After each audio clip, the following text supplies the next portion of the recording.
श्रीमते रामानुजाय नमः। यो नित्यम् अच्युत पदाम्बुज युग्मरुग्म व्यामोहतस्तदितराणि तृणाय मेने अस्मद्गुरोर्भवतोऽस्य दयैकसिन्धोः रामानुजस्य चरणौ शरणं प्रपद्ये। यत्पदाम्बोरुहध्यान विध्वस्ता शेषकल्मषः वस्तुतामुपयातोऽहं यामुनेयं नमामितम्। ஆரணக்கென்னு நிகர் சொல்லில் மாயன் ஐவர் தெய்வத் தேரினில் செப்பிய கீதையின் செம்மை பொருள் தன்னை பாரினில் சொன்னை ராமானுசனை பணியும் நல்லோர் சீரினில் சென்னு பணிந்தது என் ஆவியும் சிந்தையுமே. சுவாமி திருவரங்க தமுதனார் ராமானுசருடைய உயர்ந்த பெருமைகளையெல்லாம் ராமானுச நூற்றந்தாதி என்னும் நூலிலே தெரிவிக்கிறார். அதுல ஒரு பாசுரத்துல எனக்கு நிகர் யாராவது உண்டா என்று தெரிவிக்கிறார். ஆர் எனக்கென்ன நிகர் சொல்லில் மாயன் அன்று தெய்வத் தேரினில் செப்பிய கீதையின் செம்மை. அன்று ஐவர் தெய்வத் தேர், பாண்டவர்களுடைய தேர், அதாவது அர்ஜுனனுடைய தேர். அந்த தேரிலே சாரதியாக இருக்கும் பார்த்தசாரதி எம்பெருமான் அர்ஜுனனுடைய கலக்கத்தை போக்கடிப்பதற்காக உயர்ந்த பகவத்கீதைங்கிற சாஸ்திரத்தை வெளியிட்டருளினான், உபதேசித்தான். அந்த பகவத்கீதையினுடைய செம்மை பொருள், அதனுடைய சீரிய சரியான பொருளை உலகத்துல அனைவரும் புரிந்து கொள்ள வேண்டும் என்பதற்காக கீதா பாஷ்யம் என்னும் நூலாக அருளி செய்தார். கீதைக்கு அழகான வியாக்கியானத்தை அருளி செய்தார் சுவாமி ராமானுசர். பொருள் தெரிய பாரினில் சொன்ன ராமானுசன். இந்த பாரில பூமியில இருக்கிற அனைவரும் பகவத்கீதையினுடைய சரியான பொருளை புரிந்து கொள்ள வேண்டும் என்பதற்காக கருணையோடு சுவாமி ராமானுசர் கீதா பாஷ்யம் என்னும் நூலை அருள் செய்திருக்கிறார். அப்படிப்பட்ட சுவாமி ராமானுசரை பணிந்திருக்கும் மற்ற சிஷ்யர்கள், பெரியோர்கள், அவர்களையே நான் நாடி இருக்கிறேன். ஆகவே எனக்கு நிகராக மற்றொருவரை கூற முடியாது என்று திருவரங்க தமுதனார் தெரிவிக்கிறார். அப்படின்னா என்ன அர்த்தம்னா, பகவத்கீதையினுடைய பொருளை சுவாமி ராமானுசர் நன்கு வெளியிட்டிருக்கிறார். எந்த அளவுக்கு வெளியிட்டிருக்கிறார்னா, தன்னுடைய சிஷ்யர்கள்னு தம்முடைய சிஷ்யர்களை பற்றி இருப்பவர்கள் கூட இந்த பகவத்கீதைக்கு உண்டான சரியான பொருளை நன்கு புரிந்து கொண்டவர்களாய், வேறு விஷயங்களினாலே துளியும் கலக்கம் இல்லாமல் உறுதியான ஞானத்தோடு பக்தியோடு இருக்கிறார்கள். அப்படி இருப்பதினாலே இவர்களுக்கு நிகராக மற்ற மதத்தவர்கள் எத்தனையோ பேர் இந்த பகவத்கீதைக்கு பொருள் உரைத்திருக்கிறார்களே, அவர்கள் சம்பிரதாயத்துல என்னென்ன பொருள் கூறியிருந்தாலும் அதெல்லாம் சரியல்ல என்று இவர்கள் சரியாக இந்த பொருளை தெரிந்து கொண்டு மற்ற பொருள்களெல்லாம் கீதைக்கு சரியான பொருளே அல்ல, இதுதான் மெய்மை பொருள், இதுதான் உண்மை பொருள் என்பதை நன்கு உபதேசிப்பர்களாம். அப்படிப்பட்ட சிஷ்யர்கள் ராமானுசருடைய இந்த சம்பிரதாயத்திலே அமைந்திருப்பதினாலே, அவர்களை அடியேன் பற்றி இருப்பதினாலே எனக்கு நிகராக மற்றொருவர் இல்லை என்று திருவரங்க தமுதனார் தெரிவிக்கிறார். அப்படி பகவத்கீதையினுடைய செம்மை பொருளை சுவாமி ராமானுசர் விவரித்தார் என்றால் அதற்கு மூல காரணமாக இருப்பது கீதார்த்த சங்கிரகம் என்னும் நூல். பகவத்கீதைக்கு அதனுடைய சாரமான பொருளை ரொம்ப எளிய விதத்திலே விவரித்திருக்கிறார் சுவாமி யாமுனாச்சாரியர், ஆளவந்தார் எனும் ஆச்சாரியர். அவர்தான் 32 ஸ்லோகங்கள் கொண்ட கீதார்த்த சங்கிரகம் என்னும் நூலை அருளி செய்திருக்கிறார். அதிலே அந்த பகவத்கீதையினுடைய சரியான பொருளை எளிய விதத்திலே உபதேசித்திருக்கிறார். அதை துணையாக கொண்டுதான் பகவத் ராமானுஜர் பகவத்கீதா பாஷ்யம் என்பதையே இயற்றி அருளினார். அதை பின்பற்றியவர்களாய் இந்த சிஷ்யர்கள் அனைவரும் சிறந்த தெளிந்த ஞானத்தோடு இருக்கிறார்கள். இனி மற்றவர்கள் எப்படி பொருளை உபதேசித்தாலும் அதனாலே துளியும் கலக்கம் இல்லாதவர்களாய் நிறைந்த ஞானத்தோடு சிறந்த பக்தியோடு திகழ்கிறார்கள். அப்படிப்பட்டவர்களோடு சேருவதுதான் நமக்கு வாழ்ச்சி. அப்படி சேர்ந்தோம்னு சொன்னால் நமக்கு நிகராக மற்றொருவர் இல்லை என்று நாமும் கூறிக்கொள்ளலாம் என்பதுதான் திருவரங்க தமுதனார் தெரிவிக்கிறார். ஆக சுவாமி ராமானுசர் பகவத்கீதையினுடைய பொருளை ரொம்ப எளிய விதத்திலே உபதேசித்திருக்கிறார். அதனுடைய உண்மை பொருள், மெய்மை பொருளை இந்த பாரில் இருக்கிற அனைவரும் தெரிந்து கொள்ளுமா போல விவரித்திருக்கிறார்னு சொன்னால் அதற்கு மூல காரணமாக இருப்பது பகவத்கீதைக்கு சாரமாக இருக்கக்கூடிய கீதார்த்த சங்கிரகம் என்னும் நூல். அதைத்தான் நாம் அனுபவித்துக் கொண்டு வருகிறோம். கீதார்த்த சங்கிரகம் என்னும் நூலினுடைய முதல் ஸ்லோகம் பகவத்கீதைக்கே சாரமாக அமைந்திருக்கிறது. ஸ்வதர்ம ஞான வைராகிய சாத்திய பக்தியேக கோச்சரஹ நாராயணஹ பரம் பிரம்ம கீதா சாஸ்திரே சமீரிதா. இந்த ஸ்லோகங்களுக்கு சுவாமி வேதாந்தாச்சாரியர் கீதார்த்த சங்கிரக ரக்ஷை என்னும் நூலை அருள் செய்திருக்கிறார். அதனுடைய பொருளை விவரித்திருக்கிறார். கீதார்த்த சங்கிரகத்தினுடைய பொருள் என்ன, ஒவ்வொரு ஸ்லோகத்திலையும் யாமுனாச்சாரியர் என்ன திருவுள்ளத்தில கொண்டு இப்படி வரிகள் இந்த பதங்களை சாதித்திருக்கிறார் என்பதை வேதாந்தாச்சாரியர் தம்முடைய இந்த கீதார்த்த சங்கிரக ரக்ஷை என்னும் வியாக்கியானத்திலே வடமொழியிலே அற்புதமாக விவரித்திருக்கிறார். அதைத்தான் நாம் அனுபவித்துக் கொண்டு வருகிறோம். அதிலே ஸ்வதர்ம என்றால் என்ன, ஞான என்றால் என்ன, வைராகியம் என்றால் என்ன, பக்தியேக கோச்சரஹா சாத்திய பக்தி என்றால் என்ன என்பதையெல்லாம் அனுபவித்தோம். அப்போ பக்தி என்பது என்னன்னு காட்டினார்னா, மகனீய விஷயே பிரீத்திகி பக்திகி, மகானாய் உயர்ந்தவராக இருக்கக்கூடியவரிடத்திலே ஏற்படுகிற காதல் அன்புக்குத்தான் பக்தி என்று பெயர் என்பதை பிரமாணங்களோடு நிரூபித்தார். லைங்க புராண வச்சனத்தை எடுத்து காட்டி, அதே போல மற்ற புராண வச்சனங்களையும் எடுத்து காட்டி, ஞானத்தை விட பக்தி தான் எம்பெருமானை அடைவதற்கு வழி, பிரம்மத்தை தெரிந்து கொள்ளுவதற்கோ, பிரம்மத்தை நேரே கண்ணாலே பார்த்து அனுபவிப்பதற்கோ, பிரம்மத்தை அடைவதற்கோ எதற்கும் பக்தி தான் உபாயமே தவிர ஞானம் உபாயம் என்று வெறும் ஞானத்தை மட்டும் உபாயமாக கொள்ளக்கூடாது. ஞானம் கனிந்த நலம், ஞானத்தினுடைய முற்றிய நிலைதான் பக்தி.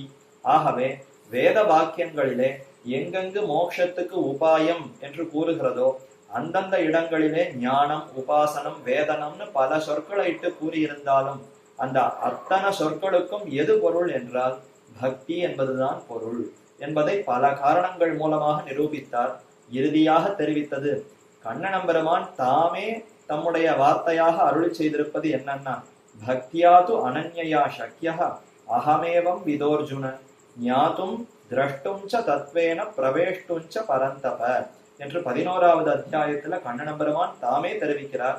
பரமாத்மா பரபிரம்மமான என்னை நன்கு உணர வேண்டும், அறிந்து கொள்ள வேண்டும், அடைய வேண்டும்னு சொன்னால் அனன்யா பக்தி, என்னிடத்துல தவிர வேறு எங்கும் பக்தி இல்லாமல் என் ஒருவனையே விஷயமாக கொண்ட அன்பு, காதல், இந்த பக்தி யாருக்கு இருக்கிறதோ அவனால் மட்டும்தான் என்னை அடைய முடியும், அவனுக்கு நான் வசப்பட்டு இருக்கிறேன் என்று பெருமாள் தெரிவிக்கிறார்.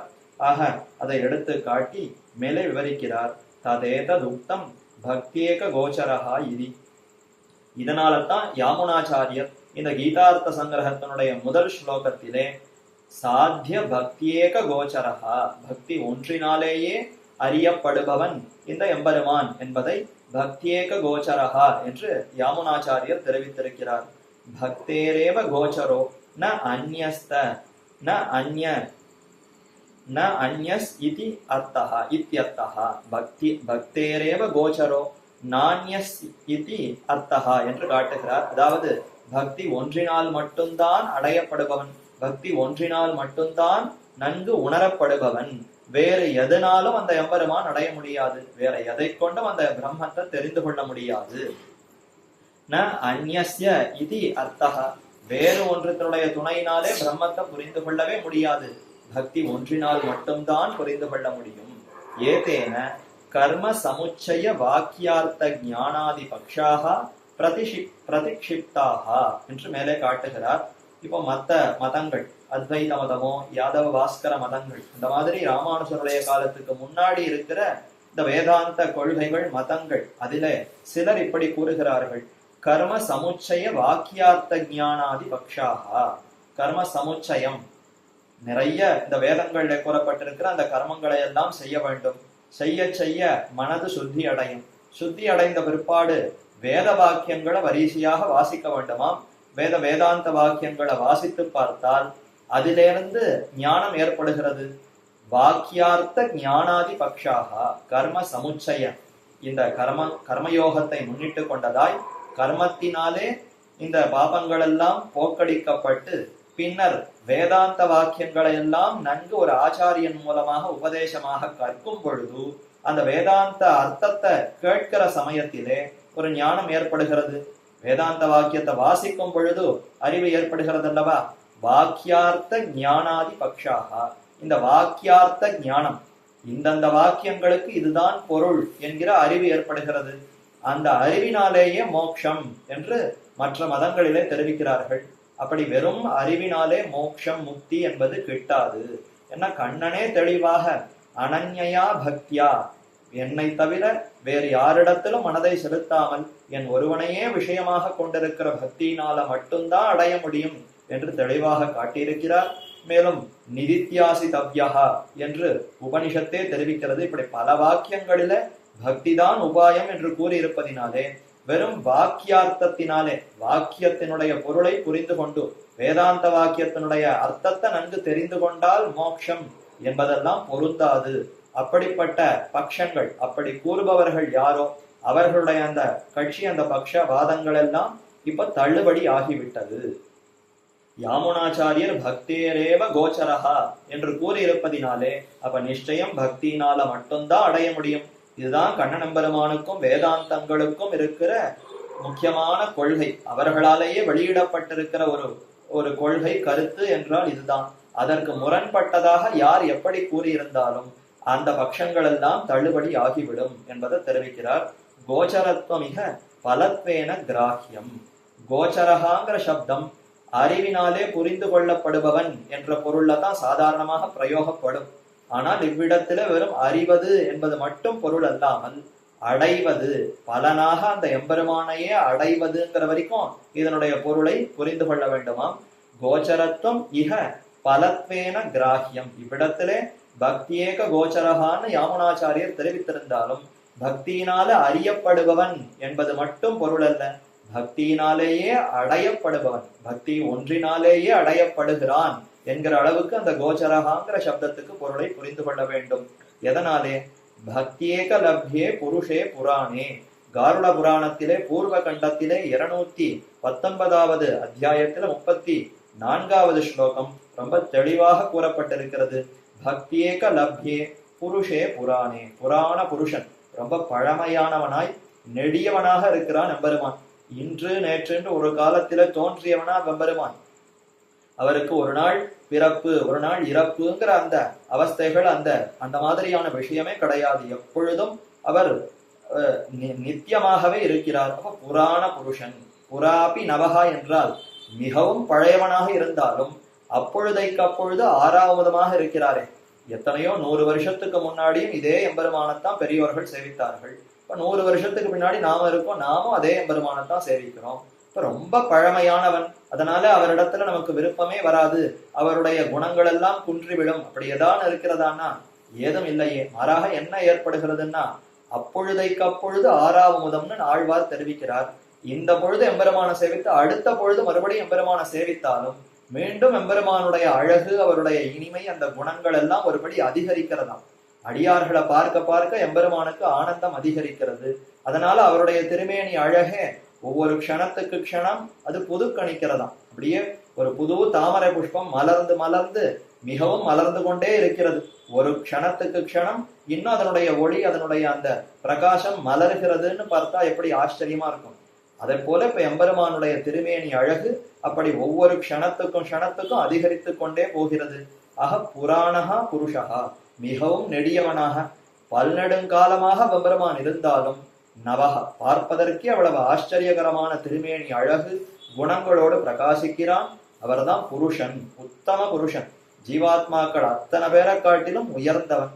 அப்படிப்பட்ட எம்பெருமானை எப்படி நாம் அடையலாம் என்றால் பக்தியேக லப்யா, பக்தி ஒன்றினாலேயே அடையப்படுகிறான் என்று இது காருட புராண வச்சனத்தை எடுத்து காட்டி இத்தியாதிபிகி ஐக்கரஸ்யாத், இது முதலான பல வாக்கியங்கள் எல்லாம் தெளிவாக பக்தியினாலேயே அடையப்படுகிறான்னு கூறியிருப்பதினாலே அப்ப பக்தியினால வெறும அறியப்படுபவன் என்று யாமுனாச்சாரியர் தெரிவிப்பாரா?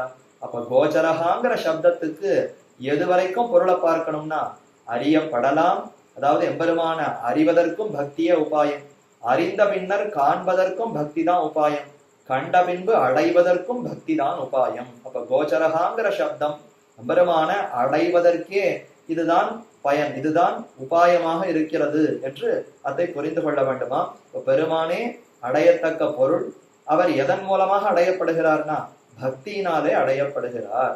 பக்தி யோக லப்யஹா இதி ஸ்வோக்த சம்பாதாஷ்ச. யாமுனாச்சாரியர் தாமே ஆத்ம சித்தியில தெரிவித்திருக்கிறார்னு முன்னாடி ஒரு வாக்கியத்தை பார்த்தோம். உபய பரிகர்மித ஸ்வாந்தஸ்ய ஐகாந்திக ஆத்யந்த பக்தி யோக லப்யஹா. ஆத்யந்திக பக்தி, ஏகாந்திக பக்தி, பக்தி ஆத்யந்திக பக்தி என்று அப்படிப்பட்ட அந்த பக்தி யோகத்தினாலேயே பெருமான் அடையப்படுகிறான்னு தாமே தெரிவித்திருக்கிறாரே. அப்ப வேற நூல்ல பக்தியினாலே அடையப்படுகிறான்னு யாமுனாச்சாரியர் தெரிவித்திருக்கிறார்னு சொன்னால் அதே யாமுனாச்சாரியருடைய வார்த்தை தானே இந்த கோச்சரகாங்கிற சொல்லும். ஆகவே இரண்டிடத்திலையும் பொருளை சேர்த்து பார்க்கணும்னா அப்ப பக்தியினாலேயே அறியப்படுகிறான், பக்தியினாலேயே அடையப்படுகிறான் என்பதைத்தான் விவரிக்கிறார். ஆக பக்தியேக கோச்சரஹா உபாயதையா பலதையாச்ச ஏகஸ்ய அவலம்ப ஏகஸ்யைவாவலம்பன ஐஸ்வர்யாதி அர்த்த பக்தி வியவச்சேதார்த்தம் வா அத்திர ஏகசப்தா. இப்ப சாத்தியே அதாவது பக்தியேக கோச்சரஹான்ற அந்த சொல்லிலே ஏக சப்தம் இருக்கிறதே, அதைத்தான் விவரிக்கிறார். உபாயதையா பலதையாச்ச ஏகஸ்யைவ அவலம்பனாத் ஐஸ்வர்யாத்யர்த்த பக்தி வியவச்சேதார்த்தம் வா அத்திர ஏக சப்தா. இவ்விடத்திலே ஏக சப்தம் என்ன குறிக்கிறது என்றால் உபாயமாகவும் பலமாகவும் ஏகஸ்ய அவலம்பன ஒருவனையே உபாயமாக பற்றுகிறோம், ஒருவனையே பலமாக பற்றுகிறோம். உபாயம்னா வழி, பலம்னா அடையப்படுகிற புருஷார்த்தம், இறுதியாக அடையப்படும் லட்சியம், அது உபேயம் பலம். சரி, அதற்கு வழி உண்டான்னா அதுதான் உபாயம். ஒரு இடத்திலிருந்து மற்றொரு இடத்திற்கு போகிறோம். சென்னையிலிருந்து திருவரங்கத்துக்கு போகணும்னு சொன்னால் திருவரங்கம்ங்கிறது பலம், நாம் அடைய வேண்டிய இடம் திருவரங்கம். அதற்கு வழி, அதுதான் உபாயம். எத்தனையோ விதம் இருக்கிறது. நடந்தே செல்லலாம் பாத யாத்திரையாக, அல்லது நான்கு சக்கர வண்டிகள்ல ஏறினால் அதுல செல்லலாம், அல்லது ரயில் வண்டியில ஏறினா அதுல செல்லலாம், இல்ல ஏதாவது நதி ஓடித்துன்னா அதுல படகு மூலமாக செல்லலாம். இப்படி பல வழிகள் இருக்கிறது அல்லவா. அதை போல இப்ப இவ்விடத்துல பார்த்தால் எம்பெருமானே பலம், பிரம்மம் தான் நாம் அடையத்தக்க புருஷார்த்தமாக இருக்கிறார். புருஷார்த்தம்ங்கிற சொல்லுக்கே என்ன பொருள்னா புருஷனாலே விரும்பப்பட்டு அடையப்படும் பொருள். புருஷைஹி அர்த்தியகா, புருஷனாலே அர்த்திக்கப்படுபவன் யாரோ அதுதான் புருஷார்த்தம். நாம எதை விருப்பத்தோடு பெற வேண்டும்னா எம்பெருமானத்தான் அடைய வேண்டும். பிரம்மத்தையே பிரார்த்தித்து பிரம்மத்தையே பெற வேண்டும். புருஷார்த்தமாக எம்பெருமான் இருக்கிறார், அவர் தான் பலம்.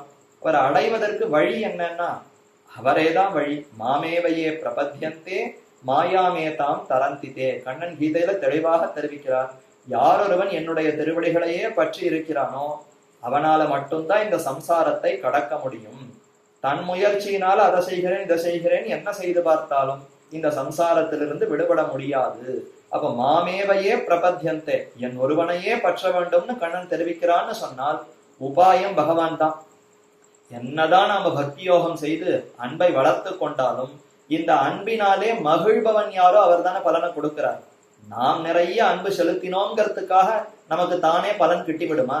இந்த அன்பை ஏற்றுக்கொண்ட எம்பெருமான், ஆஹா பக்தன் எவ்வளவு அழகா என்னிடத்துல பக்தி செலுத்திருக்கிறான், இவனுக்கு நிச்சயம் நான் என்ன கொடுக்கிறேன்னு பெருமாள் சங்கல்பித்தாதான் அவரை நாம் அடைய முடியுமே தவிர நாம் எத்தனை காலம் பக்தியை செலுத்தினாலும் இறுதியில அந்த எம்பெருமானுடைய அருள் இல்லைன்னு சொன்னால் அடையவே முடியாது. அப்ப உபாயம்னு பார்த்தால் அது எம்பெருமான் தான். அந்த எம்பெருமான் நம்மிடத்துல அருளை பொழிவதற்கு ஒரு வியாஜமாக ஒரு சாக்காக நம்மிடத்துல இருக்கிற பக்தியை கொள்ளலாமே தவிர இந்த பக்தி தான் முழுமையான உபாயம் என்று கூற முடியாது. அதைத்தான் தெரிவிக்கிறார். உபாயத்தையா பலத்தையாச்ச ஏகஸ்யைவ அவலம்பனாத். பக்தி ஒன்றையே, இப்ப இவ்விடத்துல பரமாத்மா ஒருவனையே உபாயம் பலம் என்று இவ்வளவு நேரம் விவரித்தேன். ஆனா இப்ப பக்தின்னு பார்த்தால் அந்த பக்தியே இனிமையாக இருக்கிறதாம். கண்ணனம் பெருமானை குறித்து இடைவிடாமல் தியானித்தல்ங்கிறது எவ்வளவு இனிமையாக இருக்கும். ஒருபடி சக்கர பொங்கலை சாப்பிடும் பொழுது எவ்வளவு இனிமையாக இருக்கிறது, அதை சொன்னால்தான் நமக்கு புரியுது. ஒருபடி சக்கர பொங்கலும் முழுமையாக நம்மளால சாப்பிடவும் முடியாது, ஏதோ ஒரு கை 2 கை சாப்பிடலாம். சாப்பிடுற நேரத்துல எவ்வளவு இனிமையாக இருக்கிறது. அதை போல எனக்கு தேனே பாலே கண்ணலே அமுதே என்று எம்பெருமானை ஆழ்வார்கள் அப்படி அனுபவிக்கிறார்கள். அவ்வளவு இனிமையாக இருக்கிற அந்த எம்பெருமானை குறித்து சிந்தித்தல் தானே பக்தி. இடைவிடாமல் அன்போடு தியானம்ன்றது தானே பக்தி. ஆக இந்த பக்தியே மிகவும் இனிமையாக இருக்கிறது. அதனால ஒரு பக்தன் என்ன விரும்புகிறானா, இறுதியாக பரமபதத்துல போய் எம்பெருமான அடைந்த பிற்பாடும் அவரிடத்துல இந்த பக்தி என்னிடத்துல நீங்காமல் இருக்க வேண்டும் என்று பக்தியைத்தான் பிரார்த்திக்கிறான். அப்ப பக்தியே இவனுக்கு அடையத்தக்க புருஷார்த்தமாக ஆகிவிடுகிறது. பரமாத்மாவை அடையணுமா, பரமாத்மாவினிடத்துல இருக்கிற காதல் என்னிடத்துல நீங்காமல் இருக்க வேண்டும், எப்பொழுதும் அவரிடத்துல நான் அன்போடு இருக்க வேண்டும் என்பதுதான் புருஷார்த்தமா என்றால், இந்த பக்தி யோகத்தை அனுஷ்டிப்பவர்களுக்கு இந்த பக்தியில மிகவும் ஈடுபட்டவர்களாய் அதனுடைய இனிமையில ஊறினவர்கள், இந்த பக்தியை விட்டு இனி ஒரு க்ஷணம் கூட என்னால இருக்க முடியாது, அந்த பரமாத்மாவினிடத்துல இருக்கிற அந்த அன்பு காதல்ங்கிறது எவ்வளவு இனிமையாக இருக்கிறது. ஆகவே பரமாத்மாவை அடைந்த பிற்பாடும் அவனிடத்திலிருந்து எனக்கு துளியும் இந்த பக்தியில ஒரு குறைவு வராமல் அந்த பக்தி மேல மேல வளர்ந்து கொண்டே போக வேண்டும் என்று விருப்பப்படுகிறார்கள். இப்ப அப்படிப்பட்ட பக்தர்களுக்கு இப்ப அடையப்படுவது எதுன்னா பரமாத்மாவா என்றால், பரமாத்மாவினிடத்தில் இருக்கிற பக்தி நீக்கம் இல்லாமல் நிலையான உறுதியான பரமாத்மாவையே விஷயமாக கொண்டிருக்கிற பக்தி தான் எனக்கு வேண்டும். இந்த உலகத்துல இருந்தாலும் சரி, வைகுந்தத்துல பெருமானையே அடைந்த பிற்பாடும் சரி, அவரிடத்திலிருந்து என்னுடைய அன்பு காதல் சிந்தனைங்கிறது மாறவே மாறக்கூடாது. எப்பொழுதும் அவரையே குறித்து சிந்தித்துக் கொண்டு பக்தியோடு இருக்க வேண்டும் என்பதையே பலமாக பிரார்த்திக்கிறார்கள். அப்ப பலம் பக்தி.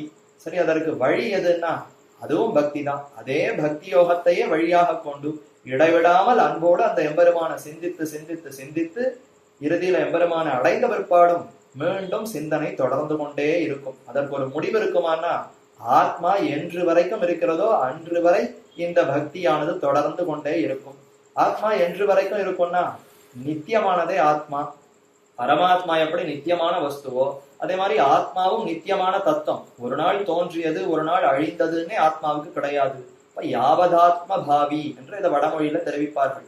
எவ்வளவு காலம் இந்த ஆத்மா அது இருக்கிறதோ அன்று வரைக்கும் இந்த பக்தினா அப்ப நித்தியமாக என்றும் தொடர்ந்து கொண்டே இருக்குமே தவிர இதற்கு ஒரு முடிவே இருக்காது. ஆக பலமாகவும் பக்தியை பிரார்த்திக்கிறார்கள். அதே போல அதை அடைவதற்கும் பக்தியே உபாயம். அப்ப உபாயத்தையா பலத்தையாச்ச இரண்டு ஆகாரம். இப்ப ஒரே பக்தி தான். எம்பெருமானை குறித்து சிந்திக்கிற அந்த பக்திக்கு இந்த உலகத்துல இருக்கும் பொழுது உபாயம்ங்கிற பெயர், உபாயம்ங்கிற நிலையில அது பார்க்கப்படுகிறது. சரி, வைகுந்தத்திற்கு சென்று எம்பெருமான அடைந்த பிற்பாடு அது உபாயம் இல்லை. அங்க போய் மறுபடியும் என்ன உபாயத்தை செய்து வேற எதை அடைய வேண்டும்? அடைந்து விட்டோமேனா அதற்கு பிற்பாடு இந்த பக்தி என்னை விட்டு நீங்காமல் எப்பொழுதும் அதிலேயே ஊன்றி அனுபவித்துக் கொண்டே இருக்க வேண்டும் என்று அந்த பக்தியை விருப்பத்தோடு பிரார்த்திக்கிறார்களே, அப்ப அதுவே பலமாகி விடுகிறது. இப்படி இரண்டும் ஒன்றாக இருப்பதினாலே தான் பக்தி ஏக கோச்சரஹா என்று ஆள வந்தார். பக்தி ஏக, ஏகங்கிற சப்தத்தை சொல்லை பிரயோகித்திருக்கிறார். ஏகஸ்ய அவலம்பன, ஒன்றையே பற்றி இருப்பதினாலே ஐஸ்வர்யாத்யர்த்த பக்தி வியவச்சேதார்த்தம் வா அത്ര ஏக சப்தா. இப்படி இரண்டும் ஒன்று, பக்தி ஒன்றே உபாயம் பக்தி ஒன்றே உபேயம்னு கொண்டிருப்பதினாலே சிலதையெல்லாம் இவ்விடத்துல தவிர்க்கிறார்களாம். மற்றவர்களை காட்டிலும் இந்த பக்தர்கள் சிறப்பானவர்கள். யார்? மற்ற பக்தர்கள்லாம் எப்படிப்பட்டவர்கள்? ஐஸ்வர்யார்த்தின்னு சில பேர், கைவல்யார்த்தின்னு சில பேர்.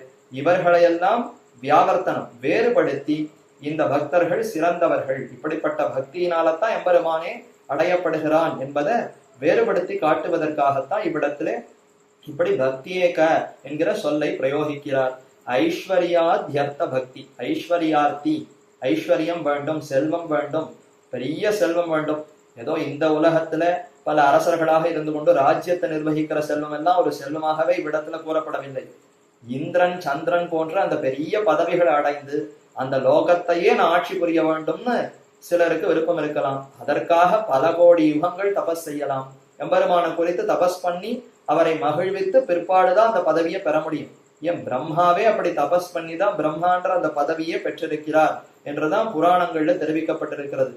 விஷ்ணுவை பல தாமரை மலர்கள் கொண்டு, பல கோடிக்கணக்கான தாமரை மலர்களை கொண்டு ஆராதித்து ஆராதித்து பல கோடி யுகங்கள் அந்த எம்பெருமானை வழிபட்ட பின்னர் பெருமானுடைய அருளாலத்தான் ஒரு ஜீவாத்மா பிரம்ம பதவியே அடைந்து பிரம்மாவாக இருக்க முடியும் என்று தெரிவிக்கப்பட்டிருக்கிறது. அப்ப அதுதான் ஐஸ்வர்யம். ஐஸ்வர்யம்னு சொன்னால் நியமன சாமர்த்தியம். ஈஷுங்கிற தாத்துவுக்கு நன்கு நியமித்தல், அனைவரையும் தன்னுடைய வசத்தில வைத்து இதை இப்படி செய் அப்படி செய்யு கட்டுப்பாட்டுல வைப்பதற்குத்தான் ஐஸ்வர்யம்னு பெயர். அப்படிப்பட்ட ஐஸ்வர்யம் எனக்கு வேண்டும். வெறும் செல்வம்ன்ற மட்டும் பொருள் அல்ல, பலரையும் என்னுடைய ஒரு கட்டுப்பாட்டுல வைத்து அத்தனை பேரையும் நான் நிர்வகிக்க வேண்டும்ன்ற அந்த விருப்பம் யாருக்கு இருக்கிறதோ அவர்கள் எல்லாரும் எம்பெருமானை பற்றுகிறார்கள்.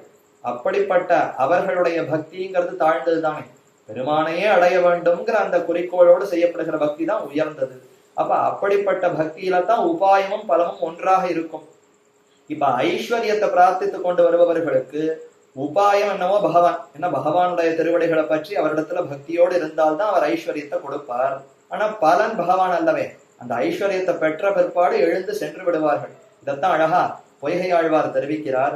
எழுவார் விடை கொள்வார்.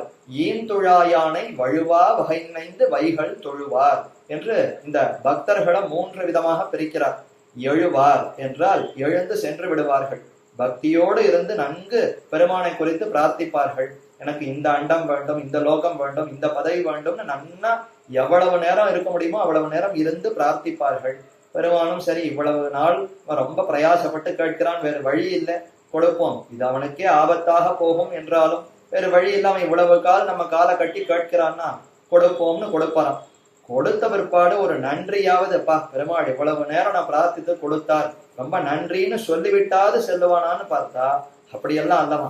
எழுவார், கொடுத்த உடனே அதை அனுபவிக்க போகணுமேன்ற அந்த ஒரு ஆசையில பெருமான் கொடுத்தாருங்கிற அடுத்த க்ஷணத்திலே எழுந்து சென்று விடுவார். ஒரு மரியாதைக்கு கூட பெருமானிடத்துல போய் வருகிறேன் என்று கூட சொல்ல மாட்டார்களாம். எழுவார்கள். அவர்களெல்லாம் வந்து பிரார்த்தித்து பலனை பெற்ற பிற்பாடு பலனை அனுபவிக்கணுமே, இத்தனை காலம் ரொம்ப சிரமப்பட்டுட்டோம், இப்பதானே பலன் கிடைச்சிருக்கு, அதை இன்னும் எவ்வளவு காலம் அனுபவிக்கணுமோ அனுபவிக்கணுங்கிற அந்த விருப்பத்தினாலே எழுந்து சென்று விடுவார்கள், எழுவார்கள். அடுத்து விடை கொள்வார். இவர்கள் தான் கைவல்யார்த்திகள். கைவல்யம்னா ஜீவாத்மா தன்மை தாமே அனுபவிக்க வேண்டும்ங்கிற விருப்பம். ஆத்மாவுக்குன்னு எத்தனையோ பண்புகள் இருக்கிறது. ஞானம், ஆனந்தமே வடிவாக இருப்பது ஜீவாத்மா, அணுஸ்வரூபமாக இருப்பது, அதற்கு எத்தனையோ பெருமைகள், நித்தியமாக இருக்கிறது, எந்த இடத்திலையும் உடனே நுழையலாம். இப்படிப்பட்ட பெருமைகள் கொண்டிருக்கிற அந்த ஜீவாத்மா அதனுடைய பெருமைகளையே இடைவிடாமல் சிந்தித்துக் கொண்டிருக்க வேண்டும்னு சிலர் விருப்பப்படலாம். பரமாத்மாவை காட்டிலும் இந்த உலகத்துல இருக்கிற இந்த தாழ்ந்த செல்வங்களோடு ஒப்பிட்டு பார்க்கும் பொழுது கைவல்யம், இந்த ஜீவாத்மா தம்மை தாமே அனுபவித்தல்ங்கிறது உயர்ந்ததுதான். பரமாத்மாவை இதோ இப்ப ஒப்பிட வேண்டாம். இந்த உலகத்து ஐஸ்வர்யம், செல்வம், பிரம்மா முதலான எத்தனையோ பதவிகள்ல இருந்து எத்தனை காலம் அனுபவித்தாலும் அதெல்லாம் அழிவுதானே. ஒரு பிரம்மாவுக்கே அழிவு காலம் இருக்கிறதே. 100 வயசுதான் அவருக்கும் ஆயுசு, நமக்கும் 100 வயசுதான் ஆயுசு. ஆனா என்ன வித்தியாசம்னா, அவருக்கு சட்டென்று நடுவுல மரணம் எல்லாம் ஏற்படாது. தேவர்களுக்கெல்லாம் அது என்ன ஒரு அவர்களுக்கு இருக்கிற ஒரு விசேஷம்னா, 100 வயசு அவர்களுக்கு ஆயுசுன்னு சொன்னால் 100 வயது முழுவதுமாக அவர்கள் வாழ்வார்கள். ஆனா நமக்கு அப்படி அல்ல. மனித லோகத்துல இருப்பவர்களுக்கு கர்மாவை அனுசரிச்சு ஆயுட்காலம் முடிவடைகிறது. ஒருவருக்கு 60 ஆண்டு காலம் இருக்கலாம், ஒருத்தர் 70 வயசு இருக்கலாம், ஒருத்தர் 80 வயசு இருக்கலாம். ஆனா பிரம்மா முதலானவர்களுக்கெல்லாம் எப்படின்னா, அவர்களுக்கு 100 ஆயுஷ்னா அது பூர்ண ஆயுஷ், முழுமையாக இருப்பார்கள். பின்னர் அந்த செல்வம் அழிந்துவிடும், அவர்களே அந்த பதவியை விட்டு அழிந்து சென்று விடுவார்கள். மீண்டும் இந்த சம்சாரத்துல வேறு பிறவி எடுத்து மறுபடியும் என்ன அவர்கள் விரும்புகிறார்களோ அதை அடைவார்கள். அப்ப பிரம்மா முதலான இந்த பதவிகள்ல இருந்து என்னத்தான் ஐஸ்வர்ய அனுபவத்தை செய்தாலும் அது அத்தனையும் தாழ்ந்ததுன்னு இவன் புரிந்து கொண்டு, அப்ப இதை காட்டிலும் நிலையான ஒரு புருஷார்த்தம் இருக்கிறதா, இதிலிருந்து நாம் இனி நீங்கவே வேண்டாம், அப்படிப்பட்ட உயர்ந்த ஒன்று இருக்கிறதா என்றால், ஜீவாத்மா நித்தியமானவர் தானே, என்னைக்கும் அழிவே கிடையாது, உயர்ந்த தன்மைகளோடு கூடியிருக்கிறார். இந்த தாழ்ந்த சம்சார மண்டலத்தோடு தொடர்பே அற்றவர் ஜீவாத்மா. அப்படிப்பட்ட அந்த உயர்ந்த ஜீவாத்மா நாம் தானே. அந்த ஜீவாத்மா நம்மை நாமே அனுபவித்துக் கொள்ளலாம். ஜீவாத்மாவினுடைய தன்மைகளை ஜீவாத்மாவே அனுபவிக்க வேண்டும்ங்கிற ஒரு விருப்பம், அதைத்தான் கைவல்யம் என்று தெரிவிப்பார்கள். இதையும் நாமே பெற முடியுமா? என்ன நானே அனுபவிக்கிறேன், ஜீவாத்மா தன்னை தாமே அனுபவிக்கிறேன்னு சொன்னாலும், அப்படிப்பட்ட அனுபவம் நமக்கு வேண்டும்னு சொன்னாலும் அதை கொடுப்பதற்கு பகவானால மட்டும்தான் முடியும். நம்முடைய முயற்சியினாலே அதை பெற முடியாது. அப்ப இப்படிப்பட்ட கைவல்யத்தை பிரார்த்திப்பவர்கள் கைவல்யார்த்திகள். அவர்களும் பகவானிடத்துல வந்துதான் பிரார்த்திப்பார்களாம். அவர்கள் கொஞ்சம் தேவலை. இந்த எழுவார்களை காட்டிலும் விடை கொள்வார்னு தெரிவிக்கிறார். விடை கொள்வார்னா, அப்பா பரமாத்மாவே நான் கேட்ட பலனை கொடுத்து விட்டீர், ரொம்ப சந்தோஷம், நன்றி, விடை பெற்றுக் கொள்ளுகிறேன் என்று ஒரு வார்த்தை சொல்லிவிட்டு பெருமானை விட்டு நீங்கி ஜீவாத்மா தம்மை தாமே அனுபவித்துக் கொண்டிருப்பார்கள். இதுல என்ன கஷ்டம்னா, ஒரு தடவை இவர்கள் விடைபெற்று கொண்டு விட்டார்கள்னு சொன்னால் மீண்டும் திரும்பி இந்த கைவல்யத்திலிருந்து இறங்கி வந்து எம்பெருமானுடைய பெருமைகளை தெரிந்து பெருமானை அடைய முடியுமான்னு பார்த்தால் முடியவே முடியாது. அது நிரந்தரமான ஒரு முடிவு. இந்த கைவல்யத்துல ஒருத்தர் இறங்கி விட்டார், ஆத்மா தம்மை தாமே அனுபவிக்க தொடங்கினார்னு சொன்னால், ஆத்மா என்று வரைக்கும் இருக்கிறதோ அன்று வரை இந்த ஆத்மா தம்மை தாமே அனுபவித்துக் கொண்டு அப்படியேதான் கிடக்க வேண்டுமே தவிர அதிலிருந்து நீங்கி பரமாத்மாவை அனுபவித்தல்ங்கிறது கிட்டவே கிட்டாது. ஆத்மாங்கிறது என்ன இருந்தாலும் பரமாத்மாவோடு ஒப்பிடும்பொழுது தாழ்ந்தது தானே. பரமாத்மா தான் முழுமையானவர், உயர்ந்தவர். அவருக்கு அடிமை இந்த ஜீவாத்மா. அதை புரிந்து கொள்ளாமல் தம்மை தாமே அனுபவிக்க வேண்டும்ங்கிற அந்த விருப்பத்தை மட்டும் பெரிதாக கொண்டு ஜீவாத்மாவினுடைய தன்மைகளை மட்டும் உணர்ந்தவர்களாக இவர்கள் இருக்கிறார்கள். அப்ப எம்பெருமானிடத்துல விடை பெற்று கொண்டு இனி உமக்கும் எமக்கும் எந்த சம்பந்தம் இல்லை, இதுவரைக்கும் கொடுத்ததுக்கு ரொம்ப நன்றி என்று நன்றி சொல்லிவிட்டு அவர்கள் விடை பெற்று கொண்டு செல்லுகிறார்களாம். விடை கொள்வார். இப்படி 2 விதமான பக்தர்களை சொல்லி மேலே உயர்ந்த பக்தர்களை தெரிவிக்கிறார். ஈந்துழாயானை வழுவா வகை நினைந்து வைகள் தொழுவார். ஈந்துழாயான் பசுகு பசுகுன்னு இருக்கிற திருத்துழாய் மாலையை அழகாக சாத்தி கொண்டிருக்கிறார். ஈந்துழாயான் ரொம்ப நனைந்ததாய் ஈரத்தோடு இருக்கக்கூடிய பச்சை பசையல்னு இருக்கிற அந்த திருத்துழாய் மாலையை கரும் பச்சை நிறத்தில் இருக்கிற எம்பெருமான் சாத்தி கொண்டு அழகான அந்த திருமேனி அழக காட்டி கொண்டிருக்கிற இந்த நிலைய சேவித்த பக்தர்கள் யாரும் ஈந்துழாயானை வழுவா வகை நினைந்து வைகள் தொழுவார். வைகள் தொழுவார், எப்பொழுதும் பெருமானை சேவித்துக் கொண்டே இருப்பார்கள். பக்தியோடு அந்த எம்பெருமானை இப்படிப்பட்ட இந்த அழக தியானித்துக் கொண்டே இருப்பார்கள். அவர்கள் என்ன விரும்புகிறார்கள்னா, இந்த அழக இடைவிடாமல் நான் சிந்தித்துக் கொண்டே இருக்க வேண்டும். இதுதான் மிகுந்த இனிமையாக இருக்கிறது. பரமாத்மாவே உம்மை அடைந்த பிற்பாடும் உம்மை விட்டு நீங்காமல் எப்பொழுதும் உம்மை அனுபவித்துக் கொண்டே இருக்க வேண்டும். இந்த பக்தி எம்மை விட்டு நீங்க கூடாதுன்னு பிரார்த்திக்கிறார்களாம். இவர்கள் தான் ஈந்துழாயானை வழுவா வகை நினைந்து வைகள் தொழுவார். வழுவா வகைனா எம்பெருமானை விட்டு பிரியாமல் சேர்ந்தே இருக்க வேண்டும்னு விரும்புகிறார்கள். சேர்ந்து எப்பொழுதும் அனுபவித்துக் கொண்டே இருக்க வேண்டும். பக்தி மாறாமல் இருக்க வேண்டும். இதைத்தான் பிரஹ்லாதன் பிரார்த்தித்தான். நரசிம்ம பெருமாள் அவருக்கு நான் வரம் கொடுக்கிறேன் என்று சொன்ன பொழுது, இவன் பிரஹ்லாதன் சிறு குழந்தை, எனக்கு வரமெல்லாம் ஒண்ணு வேண்டாம், தேவரீர் எனக்கு கண்ணுக்கு முன்னாடி சேவை சாதித்ததே பெரிய வரம், இதை விட உம்மிடத்துல நான் என்ன கேட்க போகிறேன் என்று சொல்ல, அல்ல நான் ரொம்ப சந்தோஷமா இருக்கேன், உனக்கு என்ன வரம் வேண்டுமோ கேள் என்று சொல்ல, இனி எந்த பிறவி பிறந்தாலும் பெருமானே உம்மை சேவித்து விட்டேன், நம்முடைய திருவிடைகளை பற்றி இருக்கிறேன், மீண்டும் சம்சாரத்துல தள்ள மாட்டீர்.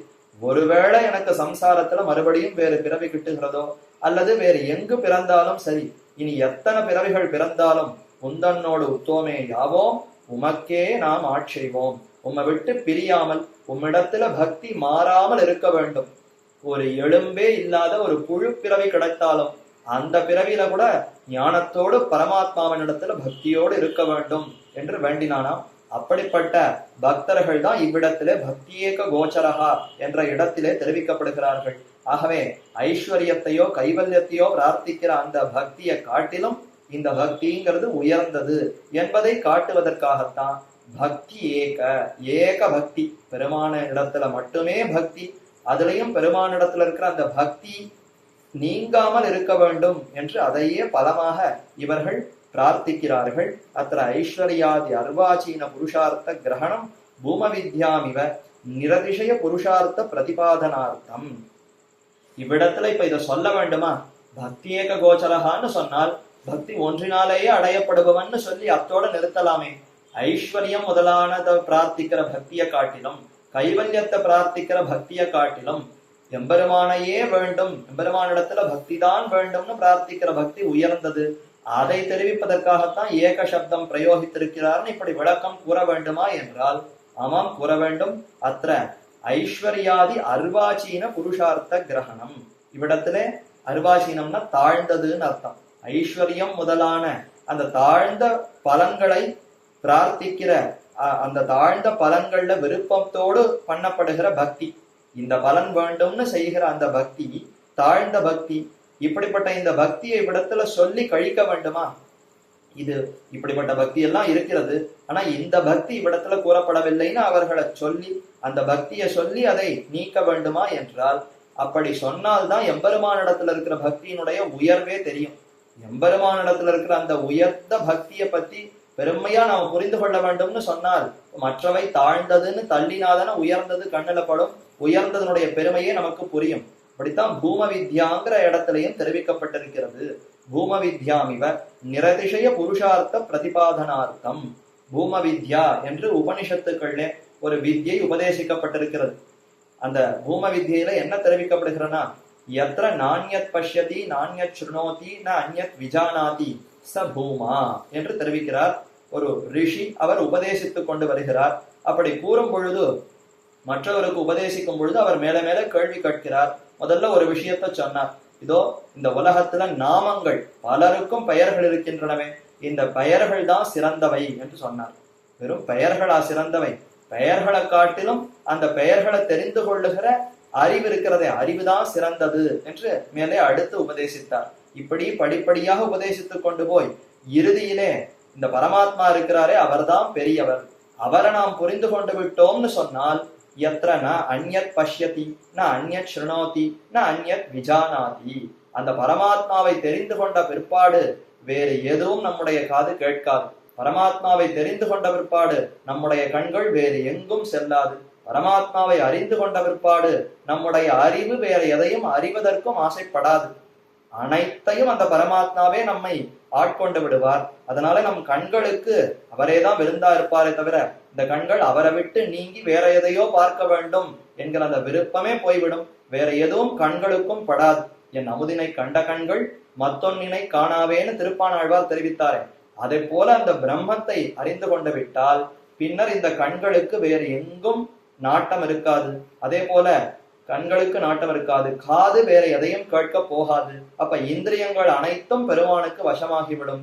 சரி, இந்திரியங்கள் அடங்கிவிட்டால் அறிவு அது வேற எதையானும் அறிய வேண்டும், இன்னும் மேலே மேலேன்னு எங்கேயான செல்லுமானா? இருக்கிறதுலயே உயர்ந்த பரமாத்மா அவர்தான் மேலானவர், அவரை காட்டிலும் வேற எதை அறிவதற்கு இருக்கிறது? இதற்கு மேல வஸ்துவே இல்லைன்னு சொல்லுவதனாலே நம்முடைய அறிவும் அவரிடத்திலேயே முழுமையாக இருக்குமே தவிர அவரை விட்டு நீங்காது என்று இது உபனிஷத்திலே தெரிவிக்கப்பட்டிருக்கிறது. அப்படிப்பட்ட வஸ்துதான் பூமா என்று பெயராம். பூமாங்கிற அந்த பெயர் இப்ப பிரம்மத்திற்கே பூமான்னு ஒரு பெயர் இருக்கிறது. யார் பூமான்னா, தோ இந்த உயர்ந்த விஷயத்தை தெரிந்து கொண்டு விட்டால் நம்முடைய இந்திரியங்கள் வேறு எங்கும் செல்லாதோ, வேறு எதையும் கேட்க ஆசைப்படாதோ, வேறு எதையும் பார்க்க ஆசைப்படாதோ, நம்முடைய சிந்தனையும் வேறு எங்கும் செல்லாதோ, புத்தியும் வேறு எங்கும் நாடாதோ, அப்படிப்பட்ட பொருளுக்கு பூமா என்று பெயர் என்று சொல்லி, இப்ப அந்த பூமாங்கிற அந்த சொல்லுக்கு யார் பொருளாக இருக்க முடியும்னா பிரம்மத்தை தவிர வேறு யார் பொருளாக இருக்க முடியும்? தாழ்ந்த ஐஸ்வர்யம், இந்த தேவதைகள், இந்த பதவி, இந்த சுகம், இதெல்லாம் அதற்கு பொருளாக கூற முடியுமான்னா என்னதான் எத்தனை பதவிகள் அடைந்தாலும் அதற்கு மேலே மேலே மேலே மேலே அமைந்திருக்கிறதே. அப்ப இந்த தாழ்ந்த செல்வத்தையோ ஆத்மாவையோ இவ்விடத்துல பூமான்னு கூற முடியாது. அப்ப உயர்ந்த பரமாத்மாதான் பூமா என்ற அந்த சொல்லாலே உபனிஷத்திலே தெரிவிக்கப்பட்டிருக்கிறது என்பதை பிரம்மசூத்திரத்திலே வியாசாச்சாரியரும் அழகாக விளக்குகிறார். சுவாமி ராமானுஜரும் அதை நன்கு விளக்கி இருக்கிறார். ஆக அந்த பூம வித்தியிலே இப்ப உயர்ந்தவன் பரமாத்மா, பூமாங்கிற அந்த சொல்லுக்கு உயர்ந்த பிரம்மம்தான் பொருள் என்று கூறும் பொழுது முதலிலே ஒவ்வொன்றாக கூறி இல்ல இல்ல ஐஸ்வர்யம் அல்ல, ஆத்மாவும் அல்ல, பரமாத்மாதா என்று மூன்றாவது படியாக உயர்த்தி பரமாத்மாவினிடத்துல கொண்டு போய் இவர்தான் பொருள்னு காட்டுகிறார்கள், விளக்குகிறார்கள். ஏன் அப்படி விளக்க வேண்டும்னா, இல்ல ஐஸ்வர்யம்னு சொல்லி பார்த்து இது தாழ்ந்ததுன்னு புரிந்து கொள்ள வேண்டும். நம்ம வெறும் பிரம்மத்தை மட்டும்தான் உயர்ந்ததுன்னு சொன்னால் அப்போ சரியான ஒரு நிர்ணயமாக அது இருக்காது. என்ன, மற்ற விஷயங்களை இன்னும் ஒப்பிட்டே பார்க்கவில்லையே, எடுத்த எடுப்பிலேயே முதல்லையே பிரம்மத்தை வைத்து ஒப்பிட்டு பார்த்து விட்டால் இன்னும் நம்ம ஐஸ்வர்யத்தை ஒப்பிடவே இல்லைன்னு சொல்லி அது ஐஸ்வர்யத்தையும் ஒப்பிடாமல் கைவல்யத்தையும் ஒப்பிடாமல் நேரே பிரம்மத்தை மட்டும் ஒப்பிட்டு ஒருத்தனுக்கு உபதேசித்தால் அவனுக்கு சந்தேகம் வருமே, இவர் ஐஸ்வர்யத்தை சொல்லவே இல்லையே, கைவல்யத்தை சொல்லவே இல்லையே, அதையும் இவ்விடத்துல வைத்து பார்த்தால் பொருந்தாதா என்னன்னு ஒரு குழப்பம், சந்தேகம் ஏற்படும். அந்த சந்தேகமே இல்லாதபடி என்னென்ன இந்த உலகத்துல நீ உயர்ந்தது உயர்ந்ததுன்னு நினைக்கிறாயோ அது அத்தனையும் வைத்துப்பார். ஆனாலும் இதை காட்டிலும் இன்னும் உயர்ந்தது இருக்கிறது என்றுதான் தேரும். அப்ப இறுதியாக பரமாத்மாவை தவிர இந்த பூமாங்கிற சொல்லுக்கு வேறு யாருமே சரியான பொருளாக இருக்க மாட்டார்கள் என்று இறுதியாகத்தான் அந்த உபனிஷத்திலே விளக்கப்பட்டிருக்கிறது. அதே அடிப்படையில தான் இவ்விடத்திலையும் இப்ப இந்த பக்தியேக கோச்சரகாங்கிற இடத்துல ஏக பக்தின்னு சொன்னால் பெருமான் ஒருவனையே பலமாக கொண்டதாய், பெருமானிடத்துல இருக்கிற பக்தியே பலம், அந்த பக்தியே உபாயம் என்பதை விவரிக்க வேண்டும்னு சொன்னால் அது எவ்வளவு சிறப்பானது உயர்ந்ததுன்னு புரிந்து கொள்ள வேண்டும்னு சொன்னால் அப்ப முதல்ல ஐஸ்வர்யத்தை பிரார்த்திக்கிற பக்தியை சொல்லி சிச்சி இது ரொம்ப தாழ்ந்த பக்தி, இது போய் ஏக பக்தியாக இருக்க முடியுமா? ஏன்னா உபாயம் வேற பலம் வேறையாக இருக்கிறதே. பெருமான் உபாயமாக இருந்தாலும் அடையப்படுவது ஐஸ்வர்யம், அப்ப இது ஏக பக்தி அல்ல என்று தள்ள வேண்டும். அடுத்தது கைவல்யத்தை வைத்து பார்த்து இதிலும் பெருமான் உபாயம், ஆனா அடைவது ஆத்மா தம்மை தாமே என்ன அடைந்து அனுபவிக்கிறார். ஆக இதுவும் ஏக பக்தி அல்ல, உயர்ந்த பக்தி அல்ல. அப்ப இறுதியாக பரமாத்மாவையே விஷயமாக கொண்ட பக்தியை வைத்து பார்த்தால் ஆஹா இதுதான் உபாயமாகவும் பலமாகவும் ஒன்றாக இருக்கிறது, இதை காட்டிலும் இன்னும் உயர்ந்தது ஏதும் இல்லை, ஆகவே இதுதான் உயர்ந்த பக்தி என்று புரிந்து கொள்ளலாமாம். அப்ப பூம வித்யில எப்படி உபதேசிக்கப்பட்டிருக்கிறதோ அதே போலத்தான் இவ்விடத்திலையும் அர்த்தத்தை புரிந்து கொள்ள வேண்டும். அதனாலதான் இவ்விடத்திலே நிரதிசய புருஷார்த்த பிரதிபாதனார்த்தம், உயர்ந்த நிரதிசயன இதற்கு மேல் இல்லானதாய் உயர்ந்த புருஷார்த்தம், புருஷனாலே மிகவும் விருப்பப்பட்டு பெறுகிற அந்த பலம் எதுன்னா அது இந்த பக்தி. கேசவ பெருமாளிடத்துல இருக்கிற அந்த பக்தியை காட்டிலும், பரமாத்மாவினிடத்துல இருக்கிற அந்த பக்தியை காட்டிலும் இனி நாம் அடைவதற்கு உயர்ந்த பொருள் ஏதும் இல்லை என்பதை மனதிலே நன்கு வாங்கிக் கொள்ள வேண்டும். அதற்காகத்தான் ஆளவந்தார் இப்படி உபதேசித்திருக்கிறார். தது அபிப்பிராயேனச்ச பாஷ்யம், இதையே அடியொற்றிதான் கீதா பாஷ்யத்திலே சுவாமி ராமானுஜரும் இப்படி விவரித்திருக்கிறார். பரமபுருஷார்த்த லக்ஷண மோக்ஷ சாதனதையா வேதாந்தோதிதம் ஸ்வவிஷயம் ஞான கர்மா அனுகிரகீத பக்தி யோகம் அவதாரயாமாச. கீதா பாஷ்யே உபோத்காதா இதி. கீதா பாஷ்யத்தினுடைய தொடக்கம், அதனுடைய முன்னுரையிலே ஏன் பெருமாள் இப்படி கீதையை உபதேசித்தார், அதுல என்ன தெரிவிக்க வருகிறார் என்பதை விவரித்து கொண்டு வரும் பொழுது, பரமபுருஷார்த்த லட்சண மோக்ஷ சாதனத்தையா, உயர்ந்த புருஷார்த்தம். நாம் மனிதர்கள் ஜீவாத்மாக்கள் அத்தனை பேரும் இப்ப எதை அடைய வேண்டும்னா உயர்ந்த பலனை அடைய வேண்டும். அது எது உயர்ந்த பலன்? பரம புருஷார்த்தம்னு சொன்னால் இதற்கு மேம்பட்டது இல்லைங்கிற ஒரு புருஷார்த்தம் பயன் வேண்டும். அது என்ன பயன்? மோக்ஷம். மீண்டும் இந்த சம்சாரத்துல தவிக்காமல், எந்த கஷ்டங்களும் இல்லாமல், தாழ்ந்த சுகங்களும் இல்லாமல், உயர்ந்ததாய் நீடித்ததாய் நிலையான சுகம் எதுன்னா அது மோட்சம் தானே, பரமாத்மாவை அடைவது தானே. அப்படிப்பட்ட அந்த மோட்சத்தை பத்தி தெரிவிக்க வந்து அந்த மோட்சத்துக்கு சாதனம், அந்த பரமாத்மாவை அடைவதற்கு, பரமாத்மாவை நன்கு உணர்வதற்கு எது சாதனம்னா சாதனத்தையா வேதாந்த ஓதிதம். வேதாந்தங்களிலே கூறப்பட்டிருக்கிற விஷயம் எது? ஸ்வவிஷயம் ஞான கர்மானுகிரகீத பக்தி யோகம். வேதாந்தங்களிலே இப்ப உயர்ந்த இந்த மோட்சத்துக்கு உபாயம்னு என்ன கூறியிருக்கிறதுன்னா அது பக்தி யோகத்தை தான் அந்த உபனிஷத்துல தெரிவிக்கப்பட்டிருக்கிறது. அந்த பக்தி யோகம்ங்கிறது எப்படிப்பட்டது? ஸ்வவிஷயம், பரமாத்மாவையே விஷயமாக கொண்டது. இந்த பக்திக்கு முழு பொருள் யார்?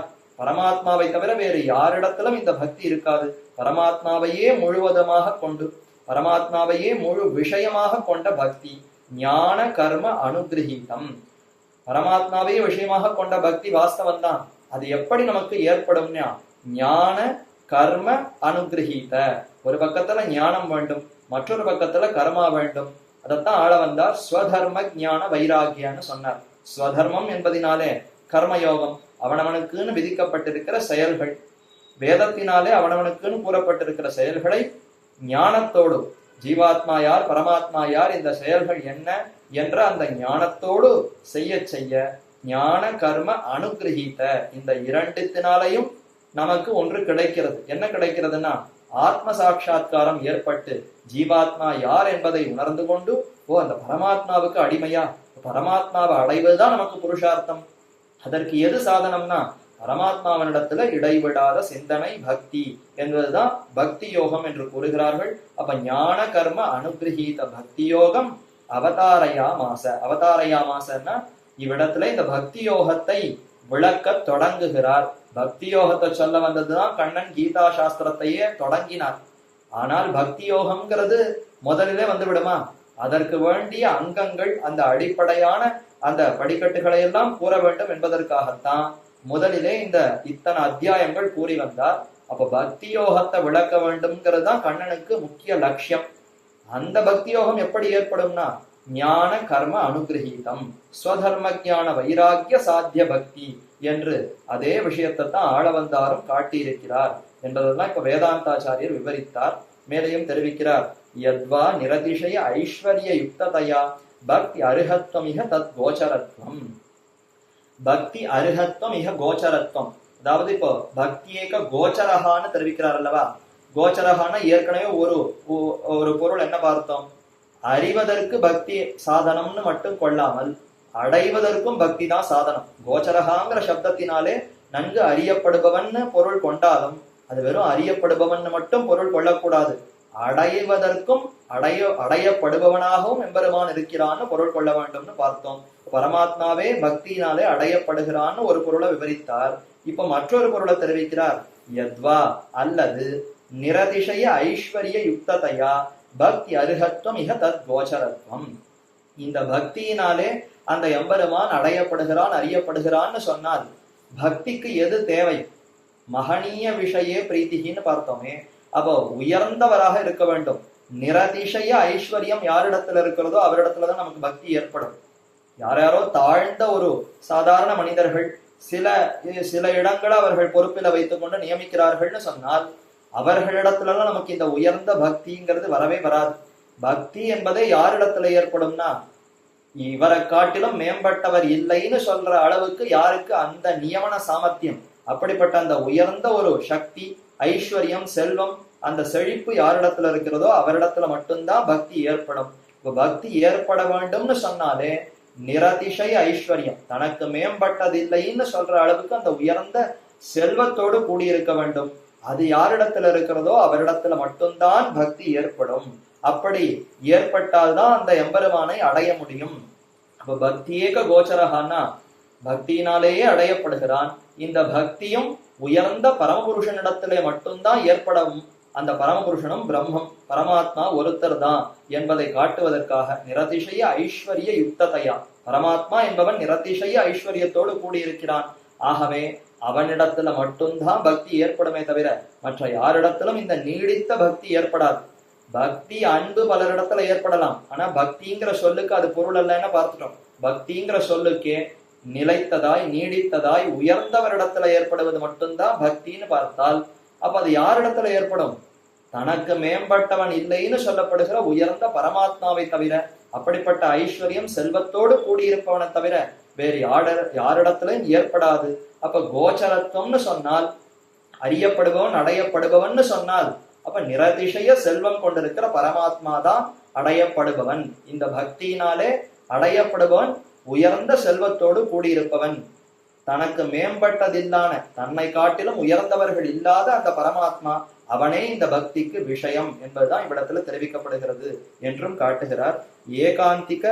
ஏகாந்திகத்துவம் ஏகாந்திகத்வாதி வியஞ்சனாய து ஏகசப்தஹா. அதாவது ஏகாந்திகத்வாதி வியஞ்சனாய, வியஞ்சனம்னா துவனிக்கிற பொருள். ஒரு சொல்லை இவ்விடத்துல பிரயோகித்திருக்கிறார்னு சொன்னால் அதனாலே நாம் என்ன உணர்ந்து கொள்ள வேண்டும்? வெறும் இப்போ ஏகஹாங்கிற சொல்லுக்கு ஒன்றுன்னு தான் பொருள். பக்தி ஒன்றினாலேயே இவ்விடத்துல கூறப்பட்டிருந்தாலும் அத்தாலே நாம் உணர்ந்து கொள்ள வேண்டிய பொருள்கள் பல இருக்கின்றன. அதுதான் இவ்வளவு நேரம் விவரித்தார். அதுல இப்ப மற்றொரு பொருள் என்ன உணர்ந்து கொள்ள வேண்டும்னா ஏகாந்திகம் ஆத்தியந்திகம், ஏற்கனவே யாமுனாச்சாரியர் தெரிவித்தாரே, அதைத்தான் இவ்விடத்துல சுருக்கமாக ஏகாந்திகத்வாதி வியஞ்சனாய, ஏகாந்திகமான பக்தி ஆத்தியந்திகமான பக்தியாக இருக்க வேண்டும் என்பதையும் உணர்த்துவதற்காகத்தான் ஏக சப்தத்தை சேர்த்திருக்கிறார். அப்ப ஐஸ்வர்யம், கைவல்யம் முதலான பலன்களை ஆசைப்படாமல் பெருமானிடத்துல பக்தியை மட்டுமே விருப்பம் என்று சொல்லுவதற்கும் ஏக சப்தம் தெரிவிக்கிறார்.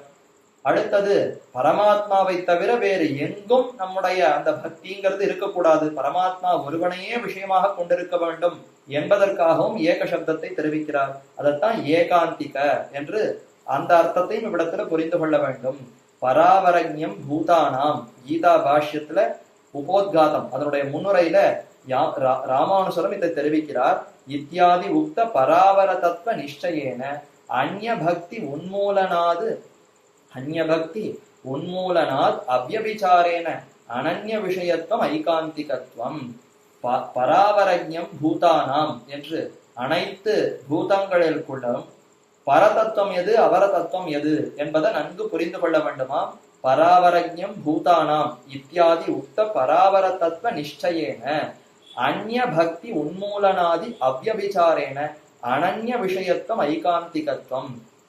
இப்ப யார் ஒருவன் இந்த பக்தியை செய்ய வேண்டும்னு தொடங்குகிறானோ அவனுக்கு இப்போ ஒரு ஞானம் ஏற்பட வேண்டும். யாரிடத்துல நாம் பக்தி செலுத்த வேண்டும்ங்கிறது தெரிந்து கொள்ள வேண்டும் அல்லவா? வரிசையா உலகத்துல பல தத்துவங்கள் இருக்கின்றன.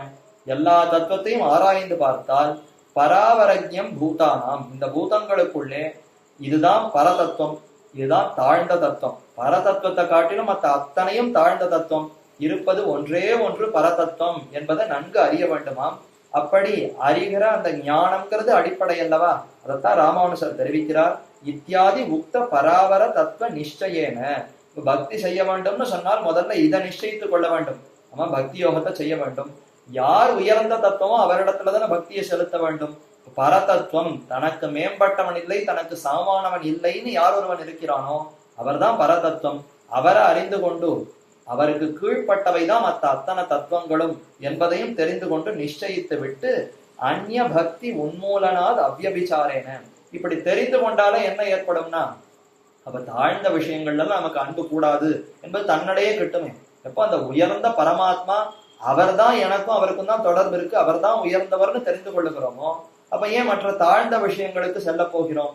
அந்த ஞானம் உறுதியாக இருக்கிறதுன்னு சொன்னாலே அப்ப பரதத்துவத்தை மட்டும்தான் இந்த பக்திக்கு விஷயமாக கொள்ள முடியும். ஆகவே அந்நிய பக்தி உன்மூலனாத் அவ்யபிச்சாரேன, இப்படி அந்த ஞானம் ஏற்படும் பொழுதே மற்ற விஷயங்கள்ல இருக்கிற பற்று தன்னடையே போய்விடும். இதுவரைக்கும் கூட சிறிது ஆசை இருக்கலாம். இப்ப ஜீவாத்மா தம்மைத்தாமே உணர்ந்து கொண்டார், அடுத்து நம்மை காட்டிலும் மேம்பட்டவர்கள் யார் அப்படின்னு தேடும் பொழுது மனுஷர்களை காட்டும் தேவர்கள் உயர்ந்தவர்கள். தேவர்களுக்குள்ளேயே நிறைய தேவர்கள் இருக்கிறார்கள். ஒவ்வொருத்தருக்கா சற்று பெருமை அதிகரிக்கும். அவர்களுக்கெல்லாம் தலைவனா இருக்கிற இந்திரனுக்கு பெருமை அதிகம். இப்ப இந்திரனை காட்டிலும் இன்னும் பெருமை கொண்டிருப்பவர்கள் பிரம்மா, ருத்ரன் முதலான தேவதைகள். இப்ப அவர்களையும் ஆலோசித்து பார்த்து, இல்லையே இந்த பிரம்மாவையும் ஒருவன் படைத்திருக்கிறானே, நம்முடைய திருநாவி கமலத்திலிருந்து தான் திருமால் பிரம்மம், அவர் இந்த பிரம்மாவை படைத்திருக்கிறார் என்று இப்படி வரிசையாக ஆலோசித்து பார்த்தால், அப்போ தேவம் எப்பொருளும் படைத்த தேவன் எம்பெருமானுக்கல்லால் பூவும் பூஷணையும் தகுமே என்று பூவில் நான்முகனை படைத்த தேவனான பரமபுருஷனான எம்பெருமான தவிர மற்ற அத்தனை பேரும் தாழ்ந்தவர்கள். இவர்களிடத்துல பக்தி கூடாது, பரதத்துவமான எம்பெருமானிடத்துல மட்டும்தான் பக்தி என்பது ஏற்படும் அல்லவா? அப்ப தன்னடைய என்னாகும்னா இவர்களிடத்துல இருக்கிற அந்த பற்று, அந்த விருப்பம்ங்கிறது ஓய்ந்து போய்விடும், அது நீங்கிவிடும். அதைத்தான் அந்நிய பக்தி உன்மூலனாத். உன்மூலனம்னா அடியோடு வேறு கூட இல்லாத அளவிற்கு அந்த பக்திங்கிறது போய்விடும். மற்றையோர்களிடத்துல துளியும் விருப்பம் இருக்காது, அவர்களிடத்துல துளியும் பற்று இருக்காது, பரமாத்மாவினிடத்துல மட்டுமே பற்று வளரும். அதைத்தான் தெரிவிக்கிறார். அப்ப அதற்கு அடிப்படை எல்லா தத்துவங்களும் தாழ்ந்தது, பரதத்துவம் உயர்ந்ததுங்கிற ஞானம் வேண்டும். அதைத்தான் தெரிவிக்கிறார். அப்படிப்பட்ட அந்த ஞானத்தினாலேயே மற்ற விஷயங்கள் எல்லாம் பற்று ஆசை போய்விடும். அதனால என்ன ஆகும்னா அவ்யபிச்சாரேன அனன்ய விஷயத்துவம் ஐகாந்திகத்துவம். அவ்யபிச்சாரம்னா எந்த தோஷமும் இல்லாமல், கலப்பும் இல்லாமல், அனன்யம் வேறு எதையும் நடுவிலே இடையிலே கொண்டு வராமல் தெளிவாக பரமாத்மாவினிடத்துல பக்தி ஏற்படும். இதைத்தான் ஏகாந்திகத்துவம்னு விவரிக்கிறார். ஏகாந்திக பக்தி என்பது என்னன்னா விவரிக்கிறார். ஏகாந்திக பக்தி எப்படி ஏற்படும்னா முதல்ல தெளிவான ஞானம் வேண்டும். யார் உயர்ந்த தத்துவம், மற்ற அத்தனையும் தாழ்ந்த தத்துவங்கள், பரமாத்மா தான் உயர்ந்த தத்துவம். அந்த பரமாத்மா யார் என்பதை நன்கு நிச்சயித்து கொண்டால் அப்ப தன்னடையே மற்ற தாழ்ந்த விஷயங்கள்ல நம்முடைய புத்தி மனது செல்லாது. ஆகவே ஆசை பற்று நீங்கும். அதனால என்ன ஆகும்னா எந்த தடையும் இல்லாதபடி எம்பெருமானிடத்துல அந்த பற்றுங்கிறது இடைவிடாமல், தடைகள் இல்லாமல் நன்கு வளரும். அதைத்தான் அனன்ய விஷயத்துவம் ஐகாந்திகத்துவம். பெருமானை தவிர வேறு எங்கும் மனது செல்லாது. இதைத்தான் ஏகாந்திகத்துவம் என்று விவரிக்கிறார்கள். அடுத்து சாதிஷய நிரதிஷய புருஷார்த்த விவேகன ததேக போக்கியதையா உத்தர அவதி ராகித்யம் ஆத்தியந்திகத்துவம். ஆத்தியந்திகம்னு ஒண்ணு இருக்கிறதுன்னு சொன்னேன். ஏகாந்திகத்துவம்னா பெருமான் ஒருவனையே விஷயமாக கொண்டது. ஆத்தியந்திகம்னா ஒரு முடிவே இல்லாமல் தொடர்ந்து கொண்டே செல்லுவது. அதைத்தான் எப்படின்னு விவரிக்கிறார். சாதிஷய நிரதிஷய புருஷார்த்த விவேகேன. விவேகம் பண்ணுவதுன்னா ஆராய்ந்து பார்ப்பது. எது ஒரு முடிவோடு கூடினவை, எது முடிவில்லாமல் நிரந்தரமாக இருப்பவை என்பதை நன்கு உணர வேண்டுமா. விவேகம் பண்ணி பகுத்து பார்க்க வேண்டும். பகுத்தறிவு வேண்டும், பகுத்தறிவு வேண்டும் நிறைய உபதேசிக்கிறார்களே, இதுலதான் பகுத்தறிவு வேண்டும். நாம் உயர்ந்த புருஷார்த்தமாக எதை கொள்ளப் போகிறோம்? எத்தனையோ பயன்கள் உலகத்தில் இருக்கின்றனவே. உடலுக்குன்னு தேவையான பயன்கள் உயர்ந்தவையா, ஆத்மாவுக்கு தேவையான பயன்கள் உணர்ந்தவையா என்று விவேகித்து பார்த்து, அல்லல்ல ஜீவாத்மாவிற்கு உண்டான பயன்தான் உயர்ந்தவை. சரி, அந்த ஜீவாத்மாவிற்கு உண்டான பயன்களையும் பரமாத்மாவை அடைவதுதான் உயர்ந்தது என்று அதை நிச்சயித்து புரிந்து கொள்ள வேண்டும். இப்படி புரிந்து கொண்டால் இப்பேற்பட்ட அந்த உயர்ந்தவன் நான் அவனுக்கு அடிமைங்கிறத புரிந்து கொண்டால் ததேக போக்கியத்தையா, அந்த பக்தியே இனிமையாக இருக்குமா. பரமபுருஷனிடத்துல பக்தி ஏற்பட்டதுன்னு சொன்னால் அத்தனை இனிமையாக இருக்கும். இந்த உலகத்துல எத்தனையோ பேரிடத்துல அன்பு காதல் ஏற்பட்டாலும் அந்த இனிமைங்கிறது குறைந்து கொண்டுதான் போகும். அவர்கள் எத்தனை காலம் நம்ம இடத்துல முகம் கொடுத்து பேசுகிறார்களோ, நாம எத்தனை காலம் அவர்களிடத்துல முகம் கொடுத்து அன்போடு பேசுகிறோமோ அது வரைக்கும் தான் அன்பு இருக்கும். அவர்கள் ஏதோ நம்ம இடத்துல எதிர்பார்க்க, அந்த எதிர்பார்ப்பை நாம் சரி கட்டவில்லை, செய்யவில்லைன்னு சொன்னால் அடுத்த க்ஷணமே அன்பெல்லாம் மலையாக எங்கேயோ ஓடி போய் ஒளிந்து கொண்டு விடும். நான் இத்தனை செய்திருக்கிறேன், நீ இதை செய்யவில்லைன்னு எதிர்த்து கொண்டு வருவர்களை தவிர இத்தனை காலம் அன்பு செலுத்தினோமேங்கிறது கூட அவர்கள் சிந்தித்து பார்க்க மாட்டார்கள். அப்ப தாழ்ந்த விஷயங்கள்ல இருக்கிற பக்திங்கிறது தன்னடையே கசந்து போகும், அது இனிமையாகவே இராது. ஆனா உயர்ந்த பரமாத்மாவினிடத்துல இருக்கிற அந்த பக்திங்கிறது ரொம்ப இனிமையாக ஆறா அமுதமாக இருக்கும். ததேக போக்கியத்தையா, இப்படிப்பட்ட இந்த அமுதத்தை விட்டு இத்தனை காலம் தாழ்ந்த விஷயத்துல மனதை செலுத்தி கொண்டிருந்தேனே என்று அந்த ஒரு வெறுப்பு ஏற்பட்டு அதனால தீவிரமா ஒரு முடிவு எடுத்து என்ன செய்வோம்னா ஆத்தியந்திகம், உத்தர அவதி ராகித்யம் ஆத்தியந்திகத்துவம். இனி இந்த பெருமானை விட்டு ஒரு க்ஷணமும் என்னுடைய புத்தி நீங்கவே கூடாது. எப்பொழுதும் இந்த ஜீவாத்மா இருக்கிற வரைக்கும் இந்த எம்பெருமானிடத்திலேயே என்னுடைய மனது ஈடுபட்டு இருக்க வேண்டும். அவரை விட்டு ஒரு துளியும் நகரக்கூடாதுங்கிற அந்த முடிவு அப்பொழுது ஏற்படும். அதெல்லாம் அதற்கு விவேக ஞானம் வேண்டும். அப்போ உயர்ந்த புருஷார்த்தம் என்னங்கிறதை புரிந்து கொண்டு அவருக்கும் நமக்கும் இருக்கிற அந்த தொடர்பு, அந்த பெருமைகளை புரிந்து கொண்டால் இத்தனை இனிமையா இருக்கிற அந்த எம்பெருமானை விட்டு இனி நான் நினைத்தாலும் என்னுடைய மனது நீங்காதுங்கிற அளவிற்கு இந்த பக்தி வளருமா? அதுதான் ஆத்தியந்திகம், உத்தர அவதி. இதற்கு ஒரு முடிவு சொல்லி இத்தனை காலம்தான் இந்த பக்தி இருக்கும்னு கூற முடியுமான்னா உத்தர அவதி ராகித்யம், இதற்கு முடிவே கூற முடியாது. பரமாத்மாவை அடைந்த பின்னரும் இந்த பக்தி நீடித்து கொண்டே இருக்கும் என்று தெரிவிக்கிறார். இதையெல்லாம் உட்கொண்டுதான் ஏக பக்தின்னு ஆள வந்தார் விவரித்திருக்கிறார். அந்த ஒரு சொல்லுக்கு தான் இப்ப இவ்வளவு நேரம் விவரித்திருக்கிறார். அப்ப சாத்திய பக்தியேக கோச்சரகா, பக்தி ஒன்றினாலேயே அறியப்படுபவன், பக்தி ஒன்றினாலே அடையப்படுபவன். மேலே விவரிக்கிறார். இப்ப நாராயணஹா பரம் பிரம்மா என்று தெரிவிக்கிறாரே, அதை என்னன்னா மேலே தெரிவிக்கிறார். காரண வாக்கியஸ்தானாம் சத் பிரம்மாதி சாமானிய சப்தானாம் சமான பிரகரண மகோபனிஷதாதி படிதா மகோபனிஷதாதி படித படித படித அபாதித அசம்பவாத் கத்யந்தர நாராயணாதி விசேஷ சப்தார்த்த விஸ்ரமம் வியஞ்சயித்தும் நாராயணஹ பரம் பிரம்ம இது விசேஷதः சாமான்யதச்ச வியபதேசத்வயம். ஏற்கனவே நாம் இதை பார்த்திருக்கிறோம். சாமானிய சொற்கள், பொது சொற்கள், அதே போல விசேஷ சொற்கள்னா சிறப்பு சொற்கள். பக்தி தான் வேதாந்தத்துல கூறப்பட்டிருக்கிற மோட்சோபாயம்னு ஏன் நிர்ணயிக்க வேண்டும்னா அதுதான் சிறப்பு சொல். ஞானம், அறிவு, வேதனம், உபாசனம்னு என்ன சொற்கள் கூறினாலும் அதெல்லாம் பொது சொற்கள் என்பதை ஏற்கனவே பார்த்தோமே. இப்ப அதே நியாயம் எங்கெங்கெல்லாம் பொது சொற்கள் கூறப்பட்டிருக்கிறதோ அவ்விடத்துல சிறப்பு சொல் கூறப்பட்டிருந்தால் இந்த பொது சொற்களுக்கெல்லாம் இறுதியான பொருள் எதுன்னா சிறப்பு சொல். அந்த சிறப்பு சொல்லுடைய பொருளைத்தான் மற்ற இடங்களையும் வைத்து பார்க்க வேண்டும் என்பதை இந்த நியாயத்தை ஏற்கனவே பார்த்தோம் அல்லவா? அதே நியாயத்தை வைத்துக் கொண்டு இப்ப இந்த வரிக்கு அர்த்தத்தை விளக்குகிறார். நாராயணஹா பரம்பிரம்ம, ரெண்டு சொற்கள் இருக்கின்றன. பரபிரம்மம் என்பது பொதுவான சொல், நாராயணஹா என்பது சிறப்பு விசேஷமான சொல். ஏன் பரம்பிரம்மம் என்பது பொதுவான தன்மைகளோடு கூடியிருக்கிற ஒரு சொல். பரம்னா உயர்ந்தது, பிரம்மம்னா தானும் மிக பெரிதாய் தன்னை சேர்ந்தவர்கள் அண்டியவர்களையும் மிக பெருமை பெற்றவர்களாக ஆக்குவது எதுவோ அவர்தான் பிரம்மம். இப்படின்னு பிரம்மத்துக்கு அந்த சொல்லுக்கு பொருளை விவரிப்பார்கள். பிரம்மம்னு சொன்னால் என்ன அர்த்தம்னா தான் மிகவும் பெரியதாக இருக்கும், தன்னை காட்டிலும் பெரிது எது இல்லையோ அது பிரம்மம். அது மட்டுமல்லாது தம்மை அடைந்தவர்கள், அண்டினவர்கள், சரணாகதி செய்து பற்றினவர்கள் யாரோ அவர்களையும் தம்முடைய நிலைக்கு உயர்த்தி கொண்டு போய் சேர்த்து தனக்கு இருக்கிற பெருமையை அவர்களுக்கும் கொடுக்குமா. அப்படி கொடுப்பவர் யாரோ அவர்தான் பிரம்மம். இது பொது தன்மை. இது யாருக்கு இருக்கிறது, யாரிடத்துல இந்த தன்மை இருக்கிறதோ அவர்தான் சிறப்பானவர், சிறப்பு பெயர். அந்த தன்மை யாருக்கு இருக்கிறதுன்னா நாராயணஹா, நாராயணன் ஒருவன் தான் பிரம்மம்னு அழைக்க முடியும். அவருக்குத்தான் இந்த பெருமை முழுவதுமாக இருக்கிறது. அப்ப சிறப்பு சொல்லாக நாராயணன்கிற சொல் இருக்கிறது, பொது சொல்லாக பரபிரம்மங்கிற சொல் இருக்கிறது. இந்த இரண்டையுமே ஆள வந்தால் சேர்த்து விட்டார். இப்போ முதல்ல பக்தியேக கோச்சரகாங்கிற சொல்ற இடத்துல ஞான பக்தின்னு ரெண்டு சொல்ல வைக்கவே இல்லை, அங்க வெறும் பக்தியை மட்டும்தான் வைத்தார். ஆனா இவ்விடத்துல இந்த குழப்பமே வேண்டாம்.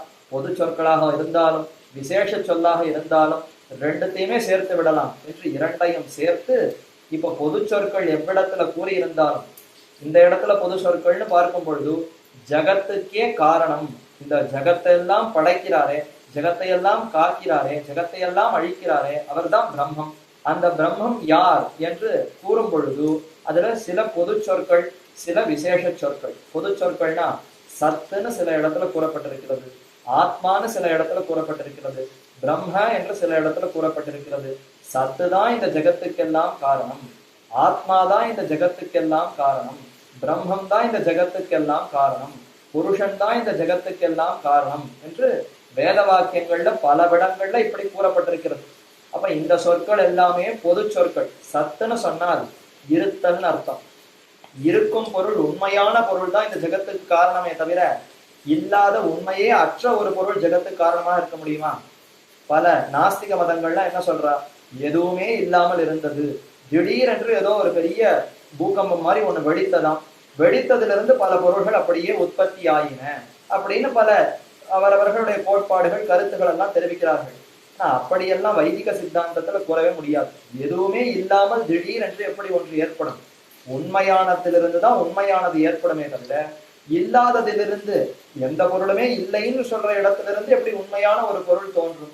ஆகவே இந்த ஜெகத் எல்லாமே ஒரு உண்மையான இருத்தல்ங்கிற ஒரு பொருளிலிருந்து தான் உண்டாகி இருக்கிறது. இதைத்தான் வேதங்கள் முதலிலே புரிய வைப்பதற்காக அந்த ஜெகத்துக்கெல்லாம் காரணமாக இருப்பவர் சத் என்று அந்த சொல்லாலே தெரிவித்தது. இப்ப சத்துங்கிறது பொது சொல். அது யாரோ ஒருத்தருக்கு சத்துன்னு பெயர் கிடையாது. சத்துன்னு சொன்னால் ஒவ்வொருத்தரையுமே சத்துன்னு சொல்லலாம். அடியேனும் சத்து தான், எதிரில் இருக்கிற இந்த வஸ்துக்கள் பொருள்கள் எல்லாமே சத்து தான். ஏன்னா இருத்தல், உண்மையாக இது இருந்து கொண்டிருக்கிறதுன்னு யாரெல்லாம் இருக்கிறோமோ எல்லாருமே சத்து தான். அப்ப இது பொது சொல்லு தானே. அப்ப சத்து தான் இந்த ஜெகத்துக்கு காரணம்னு சொன்னால் உண்மையாக இந்த சத்துங்கிறது யாரிடத்துல போய் சேர்க்க வேண்டும்? இந்த சத்துங்கிற சொல்லுக்கு எது பொருளாக இருக்க வேண்டும்? அதை ஆராய்ந்து பார்த்தால் ஏகோகவை நாராயண ஆசீத்து ந பிரம்மா நேஷானஹா நமே தியாவா பிருத்திவி நேமே தியாவா பிருத்திவி ந வித்யுத் என்று அழகா இந்த உபனிஷத்துல விளக்குகிறார்கள் பெரியோர்கள். நாராயணன் ஒருவனே இருந்தான்.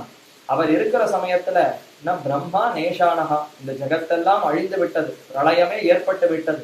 அந்த சமயத்துல யார் இருந்தார்கள்னா ஏகோகவை நாராயண ஆசி, நாராயணன் ஒருவனே தனி ஒருவனாக அவன் மட்டுமே இருந்தாராம். பிரம்மா இல்லை, ருத்ரன் இல்லை.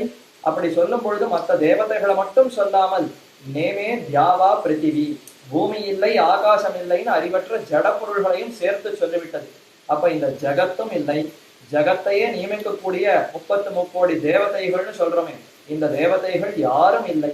யாரும் இல்லாத காலத்து ஒன்னும் தேவும் உலகம் உயிரும் மற்றும் யாதும் இல்லாவன்னு நான்முகன் தன்னோடு தேவர் உலகோடு உயிர் படைத்தான் பொன்னம் போல் மணிமாட நீடு திருக்குறுகூர் அதனுள் நின்ன ஆதிப்பிரான் நிற்க மற்றை தெய்வம் நாடுகிறேன் என்று ஆழ்வார் திருநகரில் எழுந்தருள் இருக்கிற பொழிந்த நின்ன பிரான் ஆதிப்பிரானை குறித்து சுவாமி நம்மாழ்வார் அற்புதமாக தெரிவிக்கிறார். அந்த எம்பெருமான் தான் ஆதிப்பிரான். ஆதினா காரணம், நம்ம அத்தனை பேருக்கும் மூல காரணமாக இருக்கக்கூடியவன் திருமால் ஸ்ரீயப்பதி எம்பெருமான். அவரை தவிர மற்ற யாருமே காரணமாக இருக்க முடியாதுன்னு அங்க தெளிவாக தெரிவிக்கிறார். அப்ப சத்துங்கிற சொல்லுக்கும் நாராயணன் தான் பொருள் கொள்ள வேண்டும். இதே மற்றொரு இடத்துல ஆத்மாதான் இந்த ஜெகத்துக்கெல்லாம் காரணம்னு தெரிவிக்கப்பட்டிருக்கிறது. அந்த ஆத்மாங்கிற சொல்லும் பொதுவான சொல். ஆத்மான்னு சொன்னாலே ஜீவாத்மாவா பரமாத்மாவான்னு ரெண்டுமே இடத்துல வரலாமே.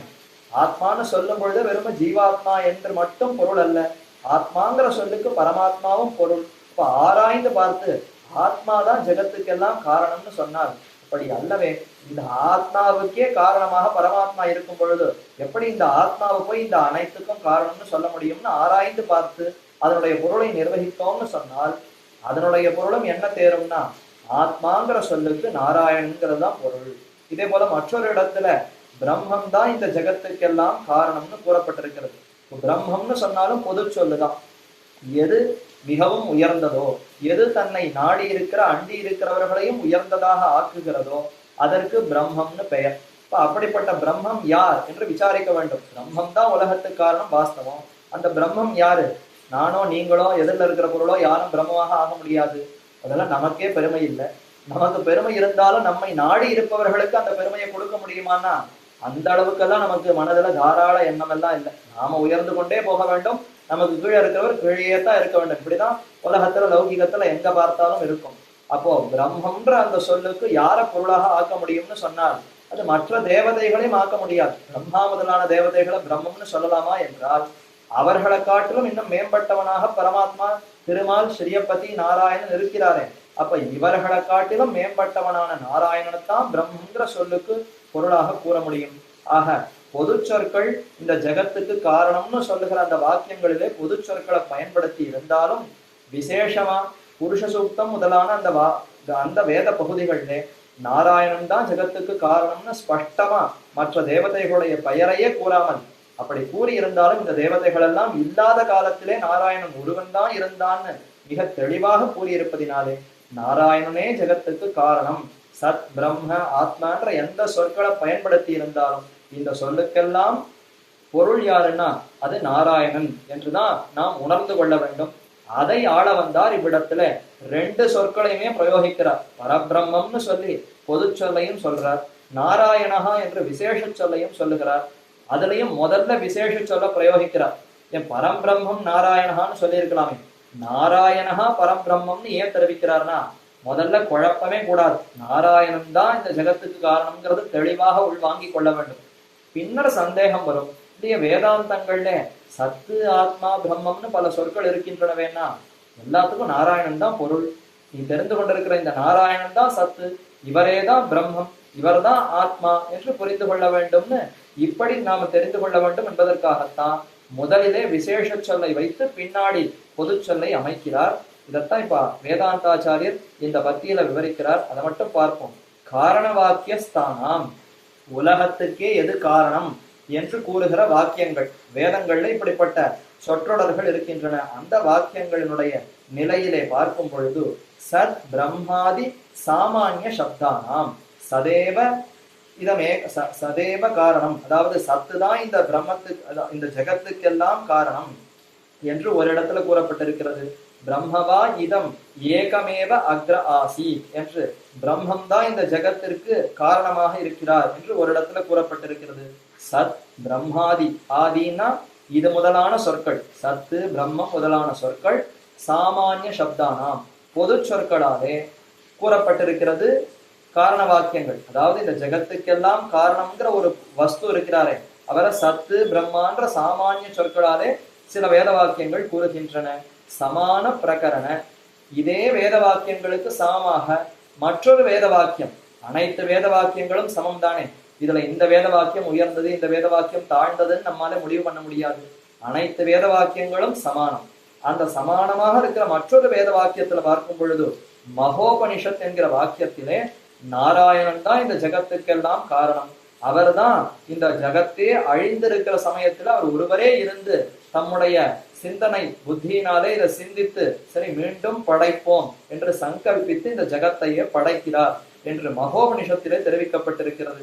மகோபனிஷதாதி, மகோபனிஷத் முதலான வாக்கியங்கள் உபனிஷத்துக்களிலே இப்படி கூறியிருப்பதினாலே மகோபனிஷதாதி படித்த அபாதித்த, அப்போ உபனிஷத்துக்கள்ல இப்படி வெவ்வேறு இடங்கள்ல வெவ்வேறு கூறப்பட்டிருந்தாலும் சிறப்பு சொற்களை நன்கு வியக்தமாக தெரியும்படி கூறியிருக்கிற அந்த உபனிஷத்து வாக்கியங்களை முதன்மையாக கொண்டு அதனாலே சாமானிய சொற்களுக்கும் இந்த நாராயணன் தான் பொருள் என்று முடிவு கட்டி நாம் புரிந்து கொள்ள வேண்டும்.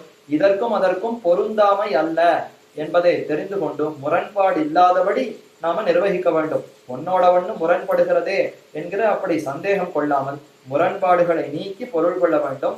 அபாதித சம்பவாத், அபாதிதா சம்பவாத், அபாதிதானா இதற்கும் அதற்கும் எந்த பொருந்தாமையும் இல்லை, இதுவும் அதுவும் நன்கு பொருந்துகிறது என்று அதை அப்படி ஏற்படுவதினாலே, சம்பவாத்னா அது ஏற்படுவதினாலே கத்தியந்தர நாராயணாதி விசேஷ சப்தார்த்த விஸ்ரமம் வியஞ்சயிதும் நாராயண பரம் பிரம்ம இது விசேஷதா சாமானியச்ச வியபதேசத்வயம். வியபதேசம்னா பெயர்கள், இப்ப ரெண்டு பெயர்களை விடத்துல கூறியிருக்கிறார். ஒன்று நாராயணா, மற்றொன்று பரம்பிரம்மம். இந்த இரண்டையும் விடத்துல கூறியிருக்கிறார். சாமானியதஷ்ட விசேஷதஷ்ட, விசேஷமாகவும் சாமான்யமாகவும் இந்த ஜகத்துக்கெல்லாம் காரணமாக இருக்கக்கூடிய வஸ்துவை இவ்விடத்திலே ஆளவந்தார் தெரிவிக்கிறார். சாமான்யமாக என்ன தெரிவித்தார்? பரபிரம்மம்னு சொன்னார். விசேஷமா என்ன சொல்ல சொன்னார்? நாராயணகான்னு சொன்னார். அப்படி கூறும் பொழுதும் முதலிலே விசேஷ சொல்லை வைத்து பின்னர் சாமானிய சொல்லை வைத்திருக்கிறார். ஆக இதை உணர்த்துவதற்காகத்தான் அந்த நாராயணனிடத்துல தவிர வேறு எங்கும் செல்லாது இந்த காரணத்துவம், ஜெகத்துக்கே காரணமாக இருக்கிற தன்மைங்கிறது நாராயணன் ஒருவனிடத்துல மட்டும்தான் கிட்டும். கத்தியந்தர நாராயணாதி விசேஷ சப்தார்த்த விஸ்ரமம். கத்தியந்தரம் என்றால் வேறு ஒருவரிடத்துல இந்த பரபிரம்மம் ஜெகத்துக்கெல்லாம் காரணம்ங்கிற தன்மை போய் சேருமா என்றால் யாரிடத்திலையும் இந்த தன்மை ஒட்டவே ஒட்டாது. பரபிரம்மமா இருக்கிற தன்மைங்கிறது, ஜகத்துக்கே காரணமாக இருக்கிற தன்மைங்கிறது நாராயணன் ஒருவனிடத்துல மட்டும்தான் அது ஒட்டுமே தவிர மற்ற யாரிடத்திலையும் இது பொருந்தவே பொருந்தாதுதான் கத்தியந்தர சூன்யத்துவம்னு தெரிவிப்பார்கள். கத்தியந்தர சூன்யம்னா இவரை தவிர வேறு எங்கு சென்றாலும் பொருந்தவே பொருந்தாது. அவர்களிடத்துல இந்த பேச்சே எடுபடாது. அக்னி, இந்திரன், வாயு, குபேரன் எத்தனை தேவதைகளை எடுத்து பார்த்தாலும் ஜெகத்காரணம்ங்கிற சொல்ல அவர்களுக்கு அருகே கூட வைக்க முடியாதாம். இப்ப அவர்களிடத்துல பொருந்தவே பொருந்தாது. இப்ப யாரிடத்துல பொருந்தும்னா விசேஷ சப்தார்த்த விஸ்ரமம், நாராயணன்கிற அந்த விசேஷ சப்தத்துல மட்டும்தான் பொருந்தும். ஏன் அப்படி பொருந்தும்னா நாராயணன்கிற சொல்லுக்கு அவ்வளவு பெருமை.